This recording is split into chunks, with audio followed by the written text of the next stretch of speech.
ਅੱਜ 1184 ਡੇਰਿਆਂ ਚੋਂ ਕਿਹੜਾ ਬਾਬਾ ਹੈ? ਲਿਆਓ ਸਾਰਿਆਂ ਨੂੰ ਕੱਢ ਕੇ ਬਾਹਰ। ਛਿੱਤਰ ਮਾਰੀਏ, ਪੈਦਲ ਤੁਰੀਏ, ਚਲੋ ਉੱਥੇ ਕਰੋ ਕੀਰਤ। ਇਹਨਾਂ ਦੀ ਐਸੀ ਦੀ ਤੈਸੀ ਤੁਸੀਂ ਸਾਲਿਓ ਘਰ ਬਰਬਾਦ ਕਰਤੇ ਪੰਜਾਬੀਆਂ ਦੇ। ਤੂੰ ਟੱਟੂ ਦਾ ਸੀਐਮ ਹੈ, ਉਹ ਜਿੱਦਾਂ ਜੱਟ ਭੋਲੇ ਹੁੰਦੇ ਆ, ਉਹ ਸਾਡੇ ਪਿੰਡ ਤਾਂ ਪੱਕੀ ਸੜਕ ਹੈ ਨਹੀਂ, ਉਹ ਕਹਿੰਦੇ ਲਓ ਜੀ ਹੁਣੇ। ਜਦ ਚਲੇ ਗਏ ਤਾਂ ਤਾਲੂ ਸਾਹਿਬ ਕਹਿੰਦੇ ਭਾਈ ਕੌਣ ਸੀ? ਕਹਿੰਦੇ ਜੀ ਬਜ਼ੁਰਗ ਨੇ ਸਾਡੇ ਪਿੰਡ ਦੇ ਵੱਡੇ ਵੱਡੇ। ਇਹਨਾਂ ਦੀ ਮੈਂ ਬੁੱਕਲ ਚ ਪੜਿਆ। ਦੇਖੋ ਸੀਐਮ ਦੀ ਗੱਲ ਕਿ ਲਓ ਵੀ ਮੈਂ ਆ ਗਿਆ, ਐਸੀ ਤੈਸੀ ਕੋਈ ਪਾਰਟੀ ਨਹੀਂ, ਕੁਛ ਨਹੀਂ, ਮੇਰੀ ਤਾਂ ਕਿਸਾਨਾਂ ਦੀ ਪਾਰਟੀ ਹੈ, ਮੇਰੀ ਤਾਂ ਪੰਜਾਬ ਦੀ ਪਾਰਟੀ ਹੈ। ਉਹ ਜਥੇਦਾਰ ਨਾਲ ਆ ਪਿੰਡ ਢੰਡਰੀ ਵਾਲਾ ਖਹਿ ਰਿਹਾ, ਉਹ ਕਲਚ ਪਲੇਟ ਫਸੀ ਹੈ ਨਾ, ਉੱਥੇ ਤਲਵਾਰਾਂ ਨਿਕਲਦੀਆਂ ਬਾਹਰ, ਗੁਰਦੁਆਰੇ ਲੜਦੇ ਕਿੱਡੇ ਸਿੱਖੋ ਤੁਸੀਂ। ਜੇ ਬਾਣੇ ਪਾਉਣ ਨਾਲ ਹੀ ਜ਼ਿੰਦਗੀ ਦੇ ਵਿੱਚ ਤੁਸੀਂ ਖਾਲਸੇ ਹੋ ਤੇ ਸਿੱਖੀ ਹੋ, ਤੇ ਫਿਰ ਲੱਖ ਲਾਣ ਤਾਂ ਤੁਹਾਡੇ ਤੋਂ ਵੱਡਾ ਗਦਾਰ ਵੀ ਦੁਨੀਆ ਹੈ। ਤੁਸੀਂ ਤਾਂ ਐਂ ਕਰਨ ਲੱਗੇ ਜਿਵੇਂ ਮੈਂ ਪਰਚਾ ਦੇਣ ਆਇਆ, ਤੁਸੀਂ ਟੀਚਰ ਹੱਥ ਤੁਹਾਡੇ ਛੜੀ ਫੜੀ, ਇਹ ਭਾਈ ਇੰਨਾ ਹੀ ਲਿਖਣਾ ਹੈ, ਇਹ ਭਾਈ ਮੈਂ ਨਹੀਂ ਕਰ ਸਕਦਾ। ਮੈਂ ਤਾਂ ਪੁੱਤਰ ਜੀ ਜਿਹੜਾ ਸਵਾਲ ਪੁੱਛਿਆ ਉਹਦਾ ਤੁਹਾਨੂੰ ਵਿਸਤਾਰ ਚ ਆਨਸਰ ਦਊਂਗਾ, ਹਾਂ ਜਾਂ ਨਾ ਨਹੀਂ ਮੈਂ ਜੀ ਜ਼ਰੂਰ। ਕਿੱਥੇ ਗਏ ਉਹ ਗਾਤਰੇ ਵਾਲੇ, ਕਿੱਥੇ ਗਏ ਕੀਰਤਨੀਏ, ਕਿੱਥੇ ਗਏ ਬਾਬੇ? ਆਓ ਜਰਾ ਮੈਦਾਨ ਚ। ਆ ਸ਼ੇਰ ਬੋਲ ਰਿਹਾ ਨਾ, ਸ਼ਰੇਆਮ ਬੋਲ ਰਿਹਾ, ਬੋਲਦਾ ਕੋਈ ਡਰਦੇ ਹੈ ਕਿਤੇ ਆ ਨਾ ਹੋ ਜੇ, ਕਿਤੇ ਫਲਾਨਾ ਨਾ ਹੋ ਜੇ। ਸ਼ਹਿਰੀ ਮੈਂ ਹੱਥ ਜੋੜ ਕੇ ਤੈਨੂੰ ਕਹਿੰਦਾ ਪੰਜਾਬ ਨੂੰ ਅੱਜ ਤੇਰੀ ਲੋੜ ਹੈ। ਅੱਜ ਵੀ ਤੁਰ ਪਏ, ਅੱਜ ਵੀ ਜਥੇਬੰਦੀਆਂ ਇਕੱਠੀਆਂ ਹੋ ਕੇ ਸਾਰੀਆਂ ਕਹਿ ਦੇਣ ਨਵਜੋਤ ਸਿੰਘ ਸਿੱਧੂ ਸਾਡਾ ਲੀਡਰ ਹੈ, ਮੈਂ ਉਹਨੂੰ ਘਰੋਂ ਚੱਕ ਕੇ ਲਿਆਉਂਗਾ, ਮੈਨੂੰ ਨਾ ਨਹੀਂ ਕਰਦਾ, ਮੇਰੇ ਪਿੱਛੇ ਸਿਰ ਵੀ ਵਢਾ ਦੂਗਾ, ਮੈਨੂੰ ਇਸ ਗੱਲ ਦਾ ਯਕੀਨ। ਪਰ ਲਾਹਨਤ ਹੈ ਸਾਡੀ ਜ਼ਿੰਦਗੀ ਤੇ, ਅਸੀਂ ਗੁਰੂਆਂ ਦਾ ਕੀਤਾ ਭੁਲਾਤਾ, ਅਸੀਂ ਗੁਰੂਆਂ ਦੀ ਦੇਣ ਭੁਲਾਤੀ, ਅਸੀਂ ਪੁਰਖਾਂ ਦੀਆਂ ਸ਼ਹਾਦਤਾਂ ਭੁਲਾਤੀਆਂ। ਇਸ ਕਰਕੇ ਸਾਡੇ ਨਾਲ ਇਹ ਹੋ ਰਿਹਾ, ਕਿਸੇ ਦਾ ਕੋਈ ਕਸੂਰ ਨਹੀਂ, ਸਾਡਾ ਕਸੂਰ ਹੈ।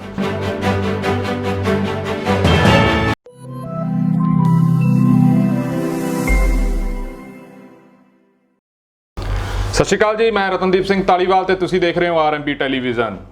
ਧਰਤੀ ਗੋਲ ਹੈ, ਪਰ ਇਸ ਗੋਲ ਧਰਤੀ ਦੀ ਹਿੱਕ ਉੱਤੇ ਕਈ ਲੀਖਾਂ ਵਾਹੀਆਂ ਗਈਆਂ, ਕੋਈ ਚੌਰਸ, ਕੋਈ ਗੋਲ ਤੇ ਕੋਈ ਤਿੰਨ ਮੂੰਹੀ। ਇਹਨਾਂ ਲੀਖਾਂ ਨੂੰ ਕਹਿੰਦੇ ਆ ਰਿਆਸਤਾਂ, ਮੁਲਕ, ਦੇਸ਼, ਤੇ ਇਹਨਾਂ ਰਿਆਸਤਾਂ ਦੇ ਉੱਤੇ ਰਾਜੇ ਰਾਜ ਕਰਦੇ ਆਏ ਆ। ਪਰ ਜੇ ਆਪਾਂ ਮੌਜੂਦਾ ਦੌਰ ਦੀ ਗੱਲ ਕਰਦੇ ਆ, ਇਹਨਾਂ ਰਾਜਿਆਂ ਨੂੰ ਚੁਣਦੀ ਹੈ ਆਮ ਪ੍ਰਜਾ। ਪਰ ਸਵਾਲ ਇੱਥੇ ਆ ਕੇ ਖੜਾ ਹੁੰਦਾ, ਕੀ ਆਮ ਪ੍ਰਜਾ ਦੇ ਨਾਲ ਹੁੰਦਾ ਹੈ ਇਨਸਾਫ? ਕੀ ਹੈ ਕੋਈ ਰਾਜਾ ਮਹਾਰਾਜਾ ਰਣਜੀਤ ਸਿੰਘ ਵਰਗਾ, ਜਿੱਥੇ ਗਊ ਗਰੀਬ ਦੀ ਹੁੰਦੀ ਹੈ ਮਦਦ, ਬਹੂ ਬੇਟੀ ਦੀ ਇੱਜ਼ਤ ਦੀ ਹੁੰਦੀ ਹੈ ਰੱਖਿਆ? ਸਾਰੇ ਜਾਣਦੇ ਨੇ ਵੀ ਸਾਰਾ ਸਿਸਟਮ ਕਰਪਟ ਹੋ ਚੁੱਕਿਆ ਗਾ, ਪਰ ਫਿਰ ਵੀ ਅਸੀਂ ਕਿਉਂ ਚੁੱਪ ਹਾਂ? ਹੁਣ ਪੰਜਾਬ ਦੇ ਵਿੱਚ ਇੱਕ ਲਹਿਰ ਬਣੀ ਹੈ, ਕਿਸਾਨਾਂ ਤੋਂ ਸ਼ੁਰੂ ਹੋ ਕੇ ਨਾਮ ਦਿੱਤਾ ਗਿਆ ਲੋਕ ਲਹਿਰ। ਪਰ ਜੇ ਪੰਜਾਬ ਦੀ ਗੱਲ ਕਰਦੇ ਹਾਂ, 47 ਵਿੱਚ ਪੰਜਾਬ ਦੀ ਹਿੱਕ ਦੇ ਉੱਤੇ ਇੱਕ ਐਸੀ ਲੀਹ ਵਾਹੀ ਗਈ, ਇੱਕ ਚੜ੍ਹਦਾ ਪੰਜਾਬ ਤੇ ਇੱਕ ਲਹਿੰਦਾ ਪੰਜਾਬ ਬਣਿਆ। ਤੇ 78 ਤੋਂ ਲੈ ਕੇ 2020 ਤੱਕ ਪੰਜਾਬ ਦੀ ਰਾਜਨੀਤੀ ਹਰ ਦਿਨ ਇੱਕ ਨਵਾਂ ਰੰਗ ਦਿਖਾਉਂਦੀ ਹੈ। ਡੇਰਾਵਾਦ, ਨਸ਼ਾਵਾਦ, ਬੜਾ ਕੁਝ ਚੱਲਿਆ ਇੱਥੇ। ਤੇ ਬਹਿੰਦੀ ਗੰਗਾ ਦੇ ਵਿੱਚ ਬੜਿਆਂ ਨੇ ਹੱਥ ਧੋਏ ਅਦਾਕਾਰ, ਕਲਾਕਾਰ। ਇਹਦੀ ਸਿੱਧੀ ਮਿਸਾਲ ਹੈ ਗੁਰਦਾਸਪੁਰ ਸੀਟ। ਪਰ ਕੀ ਜਿਹੜੇ ਕਲਾਕਾਰ ਲੋਕ ਨੇ, ਅਦਾਕਾਰ ਲੋਕ ਨੇ, ਉਹ ਵੀ ਕਹਿੰਦੇ ਨੇ ਜਦੋਂ ਅਸੀਂ ਪਾਵਰ ਮਿਲ ਜਾਂਦੀ ਹੈ, ਉਹ ਵੀ ਲੋਕਾਂ ਨੂੰ ਰੱਖਦੇ ਆਪਣੀ ਜੁੱਤੀ ਦੀ ਨੋਕ ਦੇ ਥੱਲੇ। ਅੱਜ ਸਾਡੇ ਨਾਲ ਮੌਜੂਦ ਨੇ ਪੰਜਾਬ ਦੇ ਬਹੁਤ ਹੀ ਮਕਬੂਲ ਅਦਾਕਾਰ। ਉਹਨਾਂ ਦੀ ਨਬਜ਼ ਵੀ ਫੜਾਂਗੇ ਤੇ ਉਹਨਾਂ ਤੋਂ ਜਾਣਾਂਗੇ ਵੀ ਕੀ ਪਹਿਲਾਂ ਵਾਲੇ ਕਲਾਕਾਰ, ਅਦਾਕਾਰ ਜਾਂ ਜਿਹੜਾ ਇਹ ਘੋਲ ਚੱਲ ਰਿਹਾ ਗਾ, ਕੀ ਨੇ ਇਹਦੀਆਂ ਡੂੰਘੀਆਂ ਨਬਜ਼ਾਂ ਜਾਂ ਇਹਦੀਆਂ ਜੜ੍ਹਾਂ ਕਿੱਥੇ ਜੁੜੀਆਂ ਹੋਈਆਂ ਨੇ। ਸਾਡੇ ਨਾਲ ਮੌਜੂਦ ਨੇ ਪੰਜਾਬ ਦੇ ਬਹੁਤ ਹੀ ਮਕਬੂਲ ਅਦਾਕਾਰ ਯੋਗਰਾਜ ਸਿੰਘ ਜੀ। ਸਿੰਘ ਸਾਹਿਬ ਸਵਾਗਤ ਹੈ। ਵਾਹਿਗੁਰੂ ਜੀ ਕਾ ਖਾਲਸਾ, ਵਾਹਿਗੁਰੂ ਜੀ ਕੀ ਫਤਿਹ। ਯੋਗਰਾਜ ਸਿੰਘ ਸੁਪੁੱਤਰ ਸ਼ਹੀਦ ਬਾਬਾ ਦੀਪ ਸਿੰਘ ਜੀ ਦੀ ਫਤਿਹ ਸਾਰੇ ਕਬੂਲ ਕਰਿਓ। ਵਾਹਿਗੁਰੂ ਜੀ ਕਾ ਖਾਲਸਾ, ਵਾਹਿਗੁਰੂ ਜੀ ਕੀ ਫਤਿਹ। ਹਾਂਜੀ, ਮੈਂ ਸ਼ੁਰੂਆਤ ਕਰੂੰਗਾ ਯੋਗਰਾਜ ਸਿੰਘ ਜੀ ਇੱਕ ਪ੍ਰਸ਼ਨ ਤੋਂ, ਤੇ ਮੈਂ ਦਿਲੋਂ ਚਾਹੂੰਗਾ ਵੀ ਉਸ ਪ੍ਰਸ਼ਨ ਦਾ ਜਿਹੜਾ ਤੁਸੀਂ ਆਨਸਰ ਆ ਹਾਂ ਜਾਂ ਨਾ ਚ ਦੇਣਾਗਾ। ਉਹ ਪ੍ਰਸ਼ਨ ਇਹ ਆ ਵੀ ਜਿਹੜੇ ਕਲਾਕਾਰ ਹੁੰਦੇ ਨੇ, ਚਾਹੇ ਉਹ ਫਿਲਮੀ ਕਲਾਕਾਰ ਹੋਣ, ਚਾਹੇ ਉਹ ਗਾਣਿਆਂ ਵਾਲੇ ਗਵਈਏ ਹੋਣ, ਗਾਣਿਆਂ ਦਾ ਅਸਰ, ਫਿਲਮਾਂ ਦਾ ਅਸਰ ਆਮ ਲੋਕਾਂ ਦੀ ਜ਼ਿੰਦਗੀ ਦੇ ਉੱਤੇ ਪੈਂਦਾ ਹੈ, ਹਾਂ ਜਾਂ ਨਹੀਂ? ਤੁਸੀਂ ਤਾਂ ਐਂ ਕਰਨ ਲੱਗੇ ਜਿਵੇਂ ਮੈਂ ਪਰਚਾ ਦੇਣ ਆਇਆ, ਤੁਸੀਂ ਟੀਚਰ ਹੱਥ ਤੁਹਾਡੇ ਛੜੀ ਫੜੀ, ਇਹ ਭਾਈ ਇੰਨਾ ਹੀ ਲਿਖਣਾ ਹੈ ਜੀ। ਇਹ ਭਾਈ ਮੈਂ ਨਹੀਂ ਕਰ ਸਕਦਾ।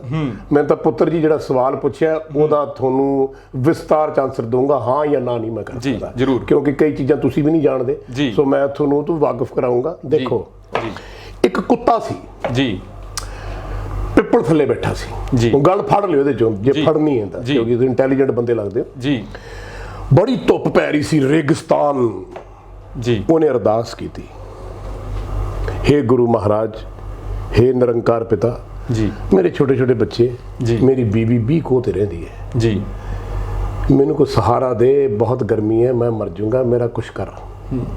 ਇਸੇ ਤਰ੍ਹਾਂ ਇੱਕ ਅਰਦਾਸ ਹੋਈ ਸੀ ਜਦ ਪੰਡਤਾਂ ਨੇ ਕੀਤੀ ਸੀ, ਬ੍ਰਾਹਮਣਾਂ ਨੇ ਕੀਤੀ ਸੀ, ਜੀ। ਅਕਾਲ ਪੁਰਖ ਅਸੀਂ ਮਰ ਗਏ, ਕੋਈ ਭੇਜ, ਜੀ ਕੋਈ ਤਾਂ ਭੇਜ ਜਿਹੜਾ ਸਾਡੀ ਰੱਖਿਆ ਕਰੇ। ਕਿਸੇ ਨੂੰ ਭੇਜ ਗੁਰੂ ਨਾਨਕ ਦੇਵ ਜੀ ਦਾ ਪ੍ਰਕਾਸ਼ ਹੋਇਆ। ਹੁਣ ਗੱਲਾਂ ਜੋੜ ਲਿਓ ਜੀ ਦੋਨੋਂ। ਬਿਲਕੁਲ। ਉਨੀ ਦੇਰ ਨੂੰ ਦੀ ਅਰਦਾਸ ਸੁਣੀ ਤੇ ਇੱਕ ਜੱਟ ਜ਼ਿਮੀਦਾਰ, 2 ਬਲਦ ਹੈ ਜੀ, ਸੋਹਣੇ ਸੋਹਣੇ, ਉੱਤੇ ਤੂੜੀ ਵਾਲਾ ਲੱਦਿਆ ਸਾਰਾ ਪੰਡ, ਥੱਲੇ ਥੱਲੇ ਛਾਂ, ਵਾਹਿਗੁਰੂ ਵਾਹਿਗੁਰੂ ਵਾਹਿਗੁਰੂ ਕਰਦਾ ਆ ਰਿਹਾ। ਕੁੱਤੇ ਨੇ ਕਿਹਾ, ਵਾਹਿਗੁਰੂ ਤੇਰਾ ਲੱਖ ਲੱਖ ਸ਼ੁਕਰ ਹੈ, ਤੂੰ ਮੇਰੀ ਜਾਨ ਬਚਾ ਲਈ, ਮੈਨੂੰ ਸਹਾਰਾ ਭੇਜਦਾ। ਕੁੱਤੇ ਨੇ ਮਾਰੀ ਛਾਲ ਔਰ ਉਹ ਛਾਵੇਂ ਛਾਵੇਂ ਛਮ ਛਮ ਛਮ ਛਮ ਕਰਦਾ ਚੱਲਣ ਲੱਗ ਗਿਆ ਔਰ ਵਾਹਿਗੁਰੂ ਵਾਹਿਗੁਰੂ ਕਰਨ ਲੱਗ ਗਿਆ। ਕਰਦੇ ਕਰਦੇ ਕਰਦੇ ਕਰਦੇ ਉਹਨੇ ਇੱਕ ਵਾਰ ਉਹਦੀ ਨਿਗਾਹ ਚੱਕੇ ਵੱਲ ਗਈ ਜਿਹੜਾ ਘੁੰਮ ਰਿਹਾ ਸੀ। ਜੀ ਉਹਨੇ ਕਿਹਾ, ਐਂ ਦੇਖਿਆ ਪਹਿਲਾਂ ਆਪਣੇ ਵੱਲ, ਫਿਰ ਐਂ ਦੇਖਿਆ, ਉਹਨੂੰ ਐਂ ਲੱਗਿਆ ਜੀ। ਕਿ ਇਹ ਜਿਹੜਾ ਗੱਡਾ ਹੈ ਇਹ ਮੇਰੇ ਕਰਕੇ ਚੱਲ ਰਿਹਾ ਹੈ। ਉਹ ਭੁੱਲ ਗਿਆ ਕਿ ਅਰਦਾਸ ਸੀ ਕੀ ਨਹੀਂ, ਇਹ ਗੱਡਾ ਤਾਂ ਮੇਰੇ ਕਰਕੇ ਚੱਲ ਰਿਹਾ ਹੈ। ਫਿਰ ਚੱਲਦਾ ਰਿਹਾ, ਫਿਰ ਚੱਲਦਾ ਰਿਹਾ। ਥੋੜੀ ਦੇਰ ਬਾਅਦ ਉਹਨੇ ਦੇਖਿਆ ਨਾਲ ਜਾਂ ਤਾਲ ਮਲਾਈ ਤਾਂ ਉਹਨੇ ਕਿਹਾ, ਐਸੀ ਤੈਸੀ, ਮੈਂ ਤਾਂ ਐਵੇਂ ਅਰਦਾਸ ਕਰ ਬੈਠਿਆ, ਲੋੜ ਤਾਂ ਗੱਡੇ ਨੂੰ ਮੇਰੀ ਹੈ, ਮੈਨੂੰ ਥੋੜਾ ਲੋੜ ਹੈ। ਜਾ ਕਹਿੰਦਾ ਜਿੱਥੇ ਜਾਣਾ ਜਾ, ਹਿੰਡ ਕੇ ਦਿਖਾ, ਅਸੀਂ ਬੈਠੇ ਆ। ਗੱਡਾ ਨਿਕਲ ਗਿਆ, ਕੁੱਤਾ ਸੜ ਕੇ ਮਰ ਗਿਆ। ਕਰਮੀ ਆਪੋ ਆਪਣੀ ਕੇ ਨੇੜੇ ਕੇ ਦੂਰ। ਜਿਹੜਾ ਸਵਾਲ ਤੁਸੀਂ ਕਲਾਕਾਰਾਂ ਦਾ ਤੇ ਹੋਰਾਂ ਦਾ ਕੀਤਾ ਹੈ, ਮੈਂ ਤਾਂ ਇੱਕ ਗੱਲ ਜਾਣਦਾ ਕਿ ਬੰਦਾ ਜਿਹੜਾ ਹੈ, ਚੰਗੇ ਮਾੜੇ ਹਰ ਜਗ੍ਹਾ ਹੁੰਦੇ ਨੇ ਜੀ, ਹਰ ਕੌਮ 'ਚ ਹੁੰਦੇ ਨੇ, ਜੀ। ਆਪਣੇ ਸਿੱਖਾਂ 'ਚ ਵੀ ਨੇ, ਹਿੰਦੂਆਂ 'ਚ ਵੀ ਨੇ, ਆਪਣੇ ਮੁਸਲਮਾਨਾਂ 'ਚ ਵੀ ਨੇ, ਹਰ ਕੌਮ 'ਚ ਨੇ। ਦੇਖਿਆ ਜਾਏ ਤਾਂ ਮੋਤੀ ਮਹਿਰਾ ਜੀ ਤੋਂ ਵੱਡਾ ਹਿੰਦੂ ਕੌਣ ਹੋ ਸਕਦਾ ਹੈ? ਜੀ। ਟੋਡਰ ਮੱਲ ਜੀ ਤੋਂ ਵੱਡਾ ਹਿੰਦੂ ਕੌਣ ਹੋ ਸਕਦਾ ਹੈ? ਜੀ। ਤੇ ਗੰਗੂ ਬ੍ਰਾਹਮਣ ਤੋਂ ਗੱਦਾਰ ਕੌਣ ਹੋ ਸਕਦਾ ਹੈ? ਜੀ। ਦੀਵਾਨ ਸੁੱਚਾ ਨੰਦ ਤੋਂ ਜ਼ਿਆਦਾ ਗੱਦਾਰ ਕੌਣ ਹੋ ਸਕਦਾ ਹੈ? ਜੀ। ਔਰ ਇਹ ਵੀ ਤੁਸੀਂ ਇੱਕ ਗੱਲ ਕਹੀ ਸੀ ਪਹਿਲਾਂ ਕਿ ਜੀ ਇੱਥੋਂ ਦੇ ਜਿਹੜੇ ਲੋਕ ਨੇ, ਕਲਾਕਾਰ ਨੇ, ਗੁਰਦਾਸਪੁਰ ਸੀਟ ਦੀ ਵੀ ਗੱਲ ਤੁਸੀਂ ਕੀਤੀ ਸੀ ਜੀ। ਇਹ ਅਕਸਰ ਪੰਜਾਬ ਨਾਲ ਹੁੰਦਾ ਆਇਆ ਕਿਉਂਕਿ ਆਪਾਂ ਲੋਕ ਇਮੋਸ਼ਨਲ ਬਣੇ ਆ। ਹੁਣ ਜਿਹੜਾ ਬੰਦਾ ਇਮੋਸ਼ਨਲ ਹੈ, ਜਿਹਦੀ ਅੱਖ 'ਚੋਂ ਅਥਰੂ ਆਉਂਦਾ, ਉਹੀ ਗੁਰੂ ਨਾਲ ਜੁੜ ਸਕਦਾ ਹੈ, ਉਹੀ ਪਿਆਰ ਕਰ ਸਕਦਾ, ਉਹੀ ਇਸ਼ਕ ਕਰ ਸਕਦਾ ਹੈ। ਇਹਨਾਂ ਦੀ ਇਸ਼ਕ ਦੀਆਂ ਕੋਈ ਕਹਾਣੀਆਂ ਨਹੀਂ, ਇਹਨਾਂ ਦੀ ਗੁਰੂ ਦਾ ਕੋਈ ਕਹਾਣੀ ਨਹੀਂ। ਇਹ ਕ੍ਰਿਸ਼ਨ ਮਹਾਰਾਜ ਤੇ ਰਾਮਚੰਦਰ ਜੀ ਨੂੰ ਵੀ ਯੂਜ਼ ਹੀ ਕਰਦੇ ਨੇ, ਲੇਕਿਨ ਕਦੇ ਪੜ੍ਹਦੇ ਨਹੀਂ ਕਿ ਕ੍ਰਿਸ਼ਨ ਮਹਾਰਾਜ ਨੇ ਗੀਤਾ 'ਚ ਕੀ ਲਿਖਿਆ। ਹੱਕ ਦੀ ਲੜਾਈ ਸੀ ਮਹਾਭਾਰਤ 'ਚ, ਕ੍ਰਿਸ਼ਨ ਮਹਾਰਾਜ ਵਿੱਚ ਬੈਠੇ ਸੀ, ਉਹਨਾਂ ਨੇ ਦੋਨੋਂ ਧੜੇ ਨੂੰ ਕਿਹਾ, ਦੇਖੋ ਭਾਈ ਇਹਨਾਂ ਧੱਕਾ ਨਾ ਕਰੋ, ਠੀਕ ਹੈ, ਤੁਸੀਂ ਇਹਨਾਂ ਦਾ ਹਿੱਸਾ ਨੂੰ ਦੇ ਦਿਓ, ਪਾਂਡਵਾਂ ਨੂੰ, ਕੌਰਵਾਂ ਨੂੰ ਕਿਹਾ ਤੁਸੀਂ ਰੱਖ ਲਓ। ਉਹ ਕਹਿੰਦੇ ਨਹੀਂ। ਉਹਨਾਂ ਨੇ ਫਿਰ ਕਿਹਾ, 3 ਦਿਨ ਬੈਠ ਕੇ ਚੱਲੀ, ਬੈਠ ਕੇ ਚੱਲਦੀ ਸੀ ਉਦੋਂ, ਨਹੀਂ ਮੰਨੇ ਤਾਂ ਕ੍ਰਿਸ਼ਨ ਮਹਾਰਾਜ ਕਹਿੰਦੇ ਚੰਗਾ ਫਿਰ ਮੈਨੂੰ ਦੇਖ ਲਓ ਕਿੱਧਰ ਜਾਵਾਂ। ਉਹ ਕਹਿੰਦੇ ਕ੍ਰਿਸ਼ਨ ਮਹਾਰਾਜ ਜਿੱਥੇ ਜਾਣਾ ਜਾ, ਸਾਨੂੰ ਫੌਜ ਦੇ ਦੇ ਤੂੰ। ਲੜਾਈ ਹੋਈ ਕਿਸ ਗੱਲ ਪਿੱਛੇ? ਮਹਾਭਾਰਤ ਹੋਈ। ਇਹਨਾਂ ਨੂੰ ਪੁੱਛੋ ਪਹਿਲਾਂ ਜਿਹਨਾਂ ਗੱਲਾਂ ਕਰਦੇ ਆ। ਮਹਾਭਾਰਤ ਦੀ ਲੜਾਈ ਹੱਕ ਸੱਚ ਦੀ ਲੜਾਈ ਸੀ ਜੀ। ਰਮਾਇਣ ਗੁਰੂ ਰਾਮਚੰਦਰ ਜੀ ਤੋਂ ਵੱਡਾ, ਐਡਾ ਵੱਡਾ ਰਾਜਾ, ਸਾਰੀ ਜ਼ਿੰਦਗੀ ਦੁੱਖ ਭੋਗਿਆ, ਬਨਵਾਸ ਕੱਟਿਆ ਜੀ, ਉੱਥੇ ਲੜਾਈ ਹੋਈ, ਵਾਪਸ ਆਏ, ਰਾਜੇ ਬਣੇ। ਮਤਲਬ ਉਹਨੇ ਜ਼ਿੰਦਗੀ ਸੁੱਖ ਨਾਲ ਦੀ ਕੋਈ ਚੀਜ਼ ਹੀ ਹੈ ਨਹੀਂ। ਇੱਕ ਧੋਬੀ ਦੇ ਕਹਿਣ ਤੇ ਆਪ ਦੀ ਪਵਿੱਤਰ ਸੀਤਾ ਮਾਤਾ ਜੀ ਨੂੰ ਬਾਹਰ ਕੱਢਤਾ। ਕਿਉਂ? ਕਿਉਂਕਿ ਉਹ ਕਹਿੰਦੇ ਸੀ ਮੈਂ ਆਪਣੀ ਪ੍ਰਜਾ ਨੂੰ ਕਿਸੇ ਗੱਲ ਤੇ ਦੁਖੀ ਨਹੀਂ ਦੇਖਣਾ ਚਾਹੁੰਦਾ, ਮੈਂ ਆਪਣੀ ਪ੍ਰਜਾ ਨੂੰ ਕਿਸੇ ਗੱਲ ਤੇ ਕਿੰਤੂ ਪਰੰਤੂ ਨਹੀਂ ਦੇਖਣਾ ਚਾਹੁੰਦਾ। ਮੇਰੀ ਪ੍ਰਜਾ ਖੁਸ਼ ਹੈ ਤਾਂ ਮੈਂ ਖੁਸ਼ ਹਾਂ, ਇਹਦੇ ਉੱਤੇ ਮੈਂ ਆਪਣੀ ਔਰਤ ਕੀ, ਮੈਂ ਆਪਣਾ ਸਾਰਾ ਕੁਝ ਵਾਰ ਦਿਆਂਗਾ। ਰਾਜਾ ਰਾਮਚੰਦਰ ਜੀ ਜਿਹਦੀ ਗੱਲ ਕਰਦੇ ਆ, ਰਾਜਾ ਐਸਾ ਹੋਣਾ ਚਾਹੀਏ। ਇਹਨਾਂ ਨੇ ਕੀ ਸਿੱਖਿਆ? ਹੁਣ ਆਪਾਂ ਗੱਲ ਗੁਰੂਆਂ ਦੀ ਕਰਦੇ ਆ, ਗੁਰੂ ਨਾਨਕ ਦੇਵ ਤੋਂ ਲੈ ਕੇ 10ਵੇਂ ਪਾਤਸ਼ਾਹ ਤੱਕ ਜੀ। ਗੁਰੂ 10ਵੇਂ ਪਾਤਸ਼ਾਹ ਨੇ ਫਿਰ ਅਖੀਰ 'ਚ ਫੈਸਲਾ ਕਰ ਲਿਆ ਵੀ ਹੁਣ ਗੱਲਾਂ ਬਾਤਾਂ ਨਾਲ ਗੱਲ ਨਹੀਂ ਹੋਣੀ, ਹੁਣ ਸ੍ਰੀ ਸਾਹਿਬ ਨਾਲ ਗੱਲ ਹੋਊਗੀ, ਹੁਣ ਤਾਂ ਚੰਡੀ ਦੇ ਨਾਲ ਗੱਲ ਹੋਊਗੀ ਜੀ। ਉਹ ਫੈਸਲਾ ਕਰਨ ਤੋਂ ਬਾਅਦ ਕੀ 10ਵੇਂ ਪਾਤਸ਼ਾਹ ਦੇ ਨਾਲ ਗੱਦਾਰੀ ਨਹੀਂ ਹੋਈ? ਕੀ ਪਹਾੜੀ ਰਾਜਿਆਂ ਨੇ ਗੁਰੂ ਸਾਹਿਬ ਨਾਲ ਗੱਦਾਰੀ ਨਹੀਂ ਕੀਤਾ? 14 ਜੰਗਾਂ ਗੁਰੂ ਸਾਹਿਬ ਨੇ ਲੜੀਆਂ ਜੀ। ਇਹੀ ਲੋਕ ਖਿਲਾਫ ਮੁਗਲਾਂ ਦੇ ਖੜਦੇ ਰਹੇ। ਸਾਡੇ ਛੋਟੇ ਛੋਟੇ ਬੱਚੇ ਦੋ ਸਾਡੇ ਤਾਂ ਗੁਰੂ ਹੋਏ ਜੀ, ਬਾਬਾ ਜ਼ੋਰਾਵਰ ਸਿੰਘ ਜੀ, ਉਹ ਲੋਕ ਉਹਨਾਂ ਨੂੰ ਦੀਵਾਰ 'ਚ ਕਿਹਨਾਂ ਨੇ ਚੜਵਾਇਆ? ਦੀਵਾਨ ਸੁੱਚਾ ਨੰਦ ਨੇ। ਗੱਦਾਰ ਸੀ ਨਾ, ਕੀ ਚਾਹੁੰਦਾ ਸੀ ਕਿ ਮੈਂ ਇਹਨਾਂ ਨੂੰ ਵੇਚ ਕੇ 4 ਪੈਸੇ ਮੈਨੂੰ ਰਾਜਾ ਦਊਗਾ। ਬਾਈ ਜੀ ਤੁਸੀਂ ਜਿਹੜੀ ਗੱਲ ਕੀਤੀ ਹੈ ਨਾ, ਉਹਦਾ ਨਟਸ਼ਲ ਉੱਤਰ ਇਹ ਹੈ ਕਿ ਜਿਹੜੇ ਬੰਦੇ ਇਨਸਾਨ ਨੂੰ ਪਿਆਰ ਕਰਦੇ ਐ ਉਹ ਰੱਬ ਦੀ ਪੂਜਾ ਕਰਦੇ ਐ, ਜਿਹੜੇ ਬੰਦੇ ਸ਼ੈਤਾਨ ਨੂੰ ਪਿਆਰ ਕਰਦੇ ਐ ਉਹ ਪੈਸੇ ਤੇ ਦੌਲਤ ਦੀ ਪੂਜਾ ਕਰਦੇ ਐ। ਫਰਕ ਆ ਜੀ। ਜੋਗਰਾਜ ਸਿੰਘ, ਆਈ ਹੋਪ ਤੁਹਾਡੀ ਗੱਲ ਦਾ ਜਵਾਬ ਮਿਲ ਗਿਆ ਜੀ। ਜੋਗਰਾਜ ਸਿੰਘ ਜੀ ਕਿਰਤੀ ਨੂੰ ਸਦਾ ਦਬਾਉਂਦੇ ਆਏ ਨੇ ਅੱਜ ਦੇ ਰਾਜਿਆਂ ਦੀ ਜੇ ਆਪਾਂ ਗੱਲ ਕਰਦੇ ਹਾਂ। ਹਾਲਾਂਕਿ ਜਿਹੜਾ ਇਤਿਹਾਸ ਆ ਪਹਿਲਾਂ ਵੀ 80% ਰਾਜਿਆਂ ਦਾ ਕੁਝ ਇਦਾਂ ਦਾ ਹੀ ਇਤਿਹਾਸ ਰਿਹਾਗਾ, ਪਰ ਜੇ ਆਪਾਂ ਗੱਲ ਕਰਦੇ ਹਾਂ ਪੰਜਾਬੀਆਂ ਦੀ, ਪੰਜਾਬੀ ਦਲੇਰਾਂ ਦੀ ਕੌਮ ਕਹੀ ਜਾਂਦੀ ਆ, ਬਹਾਦਰਾਂ ਦੀ ਕੌਮ ਕਹੀ ਜਾਂਦੀ ਆ।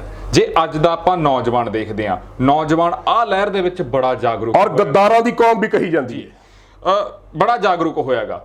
ਤੁਹਾਨੂੰ ਕੀ ਲੱਗਦਾਗਾ ਵੀ ਜਵਾਨੀ ਦੇ ਵਿੱਚ ਕਿੱਦਾਂ ਉਹ ਜੋਸ਼ ਭਰਿਆ ਜਾਵੇ? ਧਰਨਿਆਂ ਤੇ ਆ ਗਏ, ਨਾਰੇ ਲਾ ਰਹੇ ਨੇ, ਜਿਹੜੀ ਕੁਰਬਾਨੀ ਵਾਲੀ ਗੱਲ ਆ, ਜਿਹੜੀ ਉਹ ਪੀੜ ਆ ਦਿਲ ਦੇ ਵਿੱਚ, ਜਿਹੜੀ 84 ਵਾਲੀ 78 ਵਾਲੀ 93 ਵਾਲੀ ਪੀੜ ਆ, ਉਸ ਨੂੰ ਕਿਵੇਂ ਉਹ ਰੂਪ ਦਿੱਤਾ ਜਾਵੇ ਵੀ ਸਾਨੂੰ ਇੱਕ, ਤੁਸੀਂ ਗੱਲ ਕਰਦੇ ਹੋ, ਤੁਸੀਂ ਖਾਲਿਸਤਾਨ ਦੀ ਨਹੀਂ ਗੱਲ ਕਰਦੇ, ਤੁਸੀਂ ਉਹ ਸੂਬੇ ਦੀ ਗੱਲ ਕਰਦੇ ਹੋ, ਪੰਜਾਬੀ ਸੂਬੇ ਦੀ, ਜਿਹਦੇ ਵਿੱਚ ਸਾਰੇ ਧਰਮਾਂ ਦੇ ਲੋਕ ਜੀ, ਜੋ ਆਪਣੇ ਪੁਰਖਿਆਂ ਦਾ ਸੁਪਨਾ ਵੀ ਸੀ, ਪਰ ਉਹ ਫਿਰ ਉਹੀ ਗਦਾਰਾਂ ਦੀ ਗੱਲ ਆਉਂਦੀ ਆ, ਤਾਰਾ ਸਿੰਘ ਵਰਗਿਆਂ ਦੀ ਵੇਚਤਾ।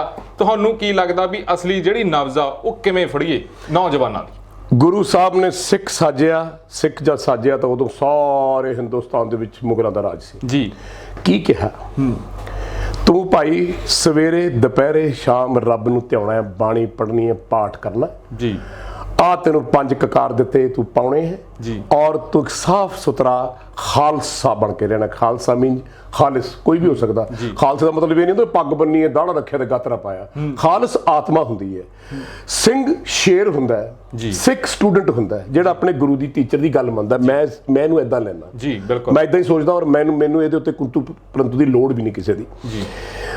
ਉਹਨਾਂ ਨੇ ਕਿਆ ਸਪਿਰਿਟ ਭਰੀ ਹੋਇਆ, ਅੰਮ੍ਰਿਤ ਬਣਿਆ ਜੀ। ਗੁਰੂ ਸਾਹਿਬ ਭੋਰੇ ਚਲੇ ਗਏ, ਪਾਠ ਕੀਤਾ, ਚੰਡੀ ਦੀ ਵਾਰ ਫਲਾਣਾ ਪਾਠ ਕੀਤਾ, ਤਰ ਕਰਕੇ ਅਸਮਾਨ 'ਚ ਜਾਂਦੀ ਸੀ, ਬਿਜਲੀ ਵੱਜਦੀ ਸੀ, ਇੱਕ ਤੁਪਕਾ ਗਿਰਦਾ ਠੱਕ ਕਰਕੇ, ਫਿਰ ਜਾਂਦੀ ਸੀ, ਫਿਰ ਤੁਹਾਨੂੰ ਪਤਾ ਅੰਮ੍ਰਿਤ ਕਿਵੇਂ ਬਣਿਆ? ਐ ਬਣਿਆ, ਅੰਦਰੋਂ ਬਿਜਲੀ ਨਿਕਲ ਕੇ ਅਸਮਾਨ 'ਚ ਵੱਜਦੀ ਸੀ, ਬੱਦਲਾਂ ਦੇ ਵਿੱਚ ਤੁਪਕਾ ਨਿਕਲਦਾ ਸੀ, ਜਿਹੜੇ ਆਪਾਂ ਬਰਸਾਤ ਪੈਂਦੀ ਹੈ। ਗੁਰੂ ਸਾਹਿਬ ਦੀ ਪਾਠ ਪੂਜਾ ਇੰਨੀ ਹੀ ਨਾਲ ਨਿਰੰਕਾਰ ਦੇ ਮਿਲੀ ਹੋਈ ਸੀ ਕਿ ਉੱਥੋਂ ਇੱਕ ਅੰਮ੍ਰਿਤ ਪੈਦਾ ਹੋ ਰਿਹਾ ਸੀ। ਉਸ ਅੰਮ੍ਰਿਤ ਨਾਲ ਖਾਲਸਾ ਬਣਾਇਆ। ਹਾਲਾਂਕਿ ਜੋ ਐਜ਼ ਇਟ ਇਜ਼ ਅੰਮ੍ਰਿਤ ਕਿਤੇ ਛਕਾ ਦਿੰਦੇ, ਉਹਦੇ ਵਿੱਚ ਮਾਤਾ ਜੀ ਪਤਾਸੇ ਨਾ ਪਾਉਂਦੇ, ਤਾਂ ਮੈਂ ਸਮਝਦਾ ਸਿੱਖ ਹੁਣ ਨੂੰ ਸਾਰੀ ਦੁਨੀਆ ਜਿੱਤ ਲੈਂਦੇ ਜਾਂ ਆਪ ਹੀ ਲੜ ਮਰ ਜਾਂਦੇ। ਉਹ ਗੱਲ ਹੋ ਗਈ। ਹੁਣ ਜਵਾਨੀ ਦੀ ਜਿਹੜਾ ਤੁਸੀਂ ਸਵਾਲ ਕੀਤਾ, ਕਿਹੜੀ ਐਸੀ ਮਾਂ ਹੈ ਜਿਹੜੀ ਬੱਚੇ ਨੂੰ ਆਪਣੇ ਛਾਤੀ ਦਾ ਦੁੱਧ ਪਿਆਉਂਦੀ ਹੈ? ਆ ਹੁਣ ਦੀ ਗੱਲ ਕਰਦੇ ਹੋ ਤੁਸੀਂ, ਤਾਂ 83 84 ਦੀ ਗੱਲ ਕਰਤੀ, ਮੈਂ ਤਾਂ ਪਹਿਲਾਂ ਦੀ ਗੱਲ ਕਰ ਲਿਆ ਸੀ, ਪਰ ਅੱਜ ਦੀ ਗੱਲ ਕਰ ਲਿਆ। ਸਾਡੀਆਂ ਮਾਵਾਂ ਨੂੰ ਕਿੱਟੀ ਪਾਰਟੀ ਤੋਂ ਟਾਈਮ ਨਹੀਂ, ਸਾਡੀਆਂ ਮਾਵਾਂ ਨੂੰ ਸਾਡੇ ਫਿਗਰ ਢਿੱਲੇ ਹੋ ਜਾਣ ਇਹ ਤੋਂ ਟਾਈਮ ਨਹੀਂ। ਮੇਰੀ ਮਾਂ ਮੈਨੂੰ ਛਾਤੇ ਦੁੱਧ ਪਿਆਉਂਦੀ ਸੀ, ਮੈਨੂੰ ਹੁਣ ਵੀ ਯਾਦ ਹੈ। ਵਾਹਿਗੁਰੂ ਵਾਹਿਗੁਰੂ, ਇੱਕ ਓਂਕਾਰ, ਸਤਨਾਮ ਪਾਠ ਕਰਦੀ ਸੀ, ਜਰਨੈਲਾਂ ਦੀਆਂ ਗੱਲਾਂ ਸੁਣਾਉਂਦੀ ਸੀ। ਮੈਂ ਅੰਗਰੇਜ਼ੀ ਸਕੂਲ 'ਚ ਪੜ੍ਹਿਆ, ਮੈਨੂੰ ਪੰਜਾਬੀ ਨਹੀਂ ਸੀ ਆਉਂਦੀ, ਮੈਨੂੰ ਗੁਰੂ ਗ੍ਰੰਥ ਸਾਹਿਬ ਮਹਾਰਾਜ ਤੋਂ ਪੰਜਾਬੀ ਸਿਖਾਉਂਦੇ ਹੁੰਦੇ ਸੀ। ਉਸ ਮਾਂ ਦੇ ਜੰਮੇ ਹੋਏ ਵੱਡੇ ਹੋਏ ਲਾਲ ਆ ਦਾੜੇ ਵਾਲਾ ਤੁਹਾਡੇ ਸਾਹਮਣੇ ਬੈਠਾ। ਸਾਡੀ ਜਵਾਨੀ ਰੋਲਤੀ ਸਾਡੀਆਂ ਮਾਵਾਂ ਨੇ, ਸਾਡੇ ਮਾਤਾ ਪਿਤਾ ਨੇ। ਉਹਨਾਂ ਨੂੰ ਦੱਸਿਆ ਹੀ ਨਹੀਂ ਕਿ ਤੂੰ ਕੌਣ ਹੈ। ਮੈਂ ਸਿੱਖੀ 'ਚ ਜੰਮਿਆ, ਮੈਂ ਬਹੁਤ ਵਡਭਾਗੀ ਆ, ਸ਼ੁਕਰ ਮਹਾਰਾਜ ਤੂੰ ਮੈਨੂੰ ਸਿੱਖੀ 'ਚ ਪੈਦਾ ਕੀਤਾ। ਮੈਂ ਬਾਰ-ਬਾਰ ਮਰਾਂ, ਬਾਰ-ਬਾਰ ਜੰਮਾਂ, ਸਿੱਖੀ 'ਚ ਮਰਾਂ। ਸਿੱਖੀ ਦੀ ਗੱਲ ਕਰਾਂ, ਤੇਰੀ ਗੱਲ ਕਰਾਂ, ਗੁਰੂ ਦੀ ਗੱਲ ਕਰਾਂ, ਅਕਾਲ ਪੁਰਖ ਦੀ ਗੱਲ ਕਰਾਂ। ਸਾਡੇ ਚੋਂ ਸਪਿਰਿਟ ਹੀ ਮਿਟਾਤੀ। ਅੱਜ ਤੁਸੀਂ ਬੈਠੇ ਹੋ, ਮੈਂ ਤੁਹਾਨੂੰ ਕਹਿੰਦਾ ਚੌਪਈ ਸਾਹਿਬ ਦਾ 1.25 ਲੱਖ ਪਾਠ ਕਰੋ।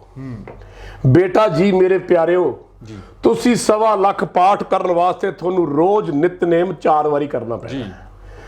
ਔਰ ਜਿੱਦਣ ਤੁਸੀਂ 1.25 ਲੱਖ ਪਾਠ ਕਰ ਲੋਗੇ ਨਾ, ਜਿੱਧਰੋਂ ਦੀ ਤੁਰਿਆ ਕਰੋਗੇ ਉਧਰੋਂ ਦੀ ਦੁਨੀਆ ਹਟ ਜਾ ਕਰੋਗੀ। ਜਲਾਲ ਐਡਾ ਵੱਡਾ ਪੈਦਾ ਹੋ ਜਾਂਦਾ। ਬਾਬਾ ਦੀਪ ਸਿੰਘ ਜੀ ਮਹਾਰਾਜ 360 ਲੀਟਰ ਪਾਣੀ ਦਾ ਗੜਵਾ ਖੂਹ ਚੋਂ ਕੱਲੇ ਰੱਸੇ ਨਾਲ ਖਿੱਚਦੇ ਹੁੰਦੇ ਸਿੰਘਾਂ ਨੂੰ ਨਹਾਉਣ ਵਾਸਤੇ। ਕਿੰਨੀ ਕੁ ਜਾਨ ਹੋਊਗੀ? ਜਾਨ ਸੀ, ਪ੍ਰਤਾਪ ਸੀ ਬਾਣੀ ਦਾ। ਮੈਂ ਅੱਜ ਵੀ ਕਹਿੰਦਾ, ਔਰ ਬੁਲੰਦ ਆਵਾਜ਼ 'ਚ ਕਹਿਣਾ, ਮੇਰੇ ਪਿਆਰਿਓ, ਅੱਜ ਜੋ ਸੱਟ ਤੁਹਾਡੇ ਸੀਨੇ 'ਚ ਵੱਜੀ ਹੈ, ਨਿਰੰਕਾਰ ਨੇ ਮਾਰੀ ਹੈ, ਗੁਰੂ ਘਰ ਨੇ ਮਾਰੀ ਹੈ। ਪੰਜਾਬੀਓ, ਅਸੀਂ ਤੁਹਾਡੇ ਵਾਸਤੇ ਬਹੁਤ ਕੁਰਬਾਨੀਆਂ ਕੀਤੀਆਂ, ਅਸੀਂ ਆਪਣੇ ਬੰਦ ਕਢਵਾ ਲਏ, ਅਸੀਂ ਆਪਣੇ ਬੱਚੇ ਚੁਣਵਾਤੇ, ਮੈਂ ਆਪਦਾ ਵੰਸ਼ ਲੁਟਾਤਾ, ਗੁਰੂ ਘਰ ਤੱਤੀਆਂ ਤਵੀਆਂ ਤੇ ਬਹਿ ਗਏ। ਮਤਲਬ ਮੇਰੀ ਅੱਖ ਰੋਂਦੀ ਆ ਮੈਂ ਗੱਲ ਕਰਦਾ। ਕੀ ਨਹੀਂ ਹੋਇਆ? ਤੁਸੀਂ ਸਾਨੂੰ ਭੁਲਾਤਾ, ਅਸੀਂ ਸਾਰਿਆਂ ਨੇ ਲਾਹਨਤ ਹੈ ਸਾਡੀ ਜ਼ਿੰਦਗੀ ਤੇ। ਅਸੀਂ ਗੁਰੂਆਂ ਦਾ ਕੀਤਾ ਭੁਲਾਤਾ, ਅਸੀਂ ਗੁਰੂਆਂ ਦੀ ਦੇਣ ਭੁਲਾਤੀ, ਅਸੀਂ ਪੁਰਖਾਂ ਦੀਆਂ ਸ਼ਹਾਦਤਾਂ ਭੁਲਾਤੀਆਂ। ਇਸ ਕਰਕੇ ਸਾਡੇ ਨਾਲ ਇਹ ਹੋ ਰਿਹਾ, ਕਿਸੇ ਦਾ ਕੋਈ ਕਸੂਰ ਨਹੀਂ, ਸਾਡਾ ਕਸੂਰ ਆ। ਜਿੱਦਣ ਪੰਜਾਬ ਦੀ ਧਰਤੀ ਤੇ ਰਹਿਣ ਵਾਲਾ, ਅੱਜ ਵੀ ਮੈਂ ਇਹ ਗੱਲ ਬੁਲੰਦ ਆਵਾਜ਼ 'ਚ ਕਹਿ ਰਿਹਾ, ਜਿੰਨੇ ਵੀ ਧਰਨੇ ਹੈ ਵੀ ਤੁਸੀਂ ਹੁਣ ਵੀ ਕਹਿ ਕੇ ਆਏ ਉੱਥੇ ਰੋਕ ਕੇ, ਵੀ ਤੁਸੀਂ ਇੱਕ ਕੰਮ ਕਰੋ, ਲੜੀ ਬਣਾ ਲਓ, ਚੌਪਈ ਸਾਹਿਬ ਦਾ ਪਾਠ, ਜਪਜੀ ਸਾਹਿਬ ਦਾ ਪਾਠ, ਰਹਿਰਾਸ ਸਾਹਿਬ ਦਾ ਪਾਠ ਕਰੀ ਚੱਲੋ ਬੁਲੰਦ ਸ਼ਾਂਤ ਤਰੀਕੇ ਨਾਲ, ਜਿਵੇਂ ਗੁਰੂ ਅਰਜਨ ਦੇਵ ਜੀ ਬੈਠੇ ਰਹੇ। ਸ਼ਾਂਤੀ ਉਦੋਂ ਤੱਕ ਜਦ ਤੱਕ ਸਾਡੇ ਮੱਥੇ 'ਚ ਕੋਈ ਗੋਲੀ ਨਹੀਂ ਮਾਰਦਾ। ਜਿੱਦਣ ਗੋਲੀ ਕਿਸੇ ਨੇ ਮਾਰਤੀ ਸਾਨੂੰ ਬੈਠੇ ਬੈਠੇ, ਉਸ ਤੋਂ ਬਾਅਦ ਪਾਠ ਕਰਦੇ ਮੈਂ ਸ਼ਰਤ ਲਾ ਕੇ ਕਹਿੰਦਾ, ਦਿੱਲੀ ਕੀ ਭਾਵੇਂ ਗੋਆ ਤੱਕ ਜਿੱਤ ਲਿਓ ਜੀ, ਲੇਕਿਨ ਆਪਾਂ ਆਪਣਾ ਈਸਟ ਮੁਕਾਤਾ।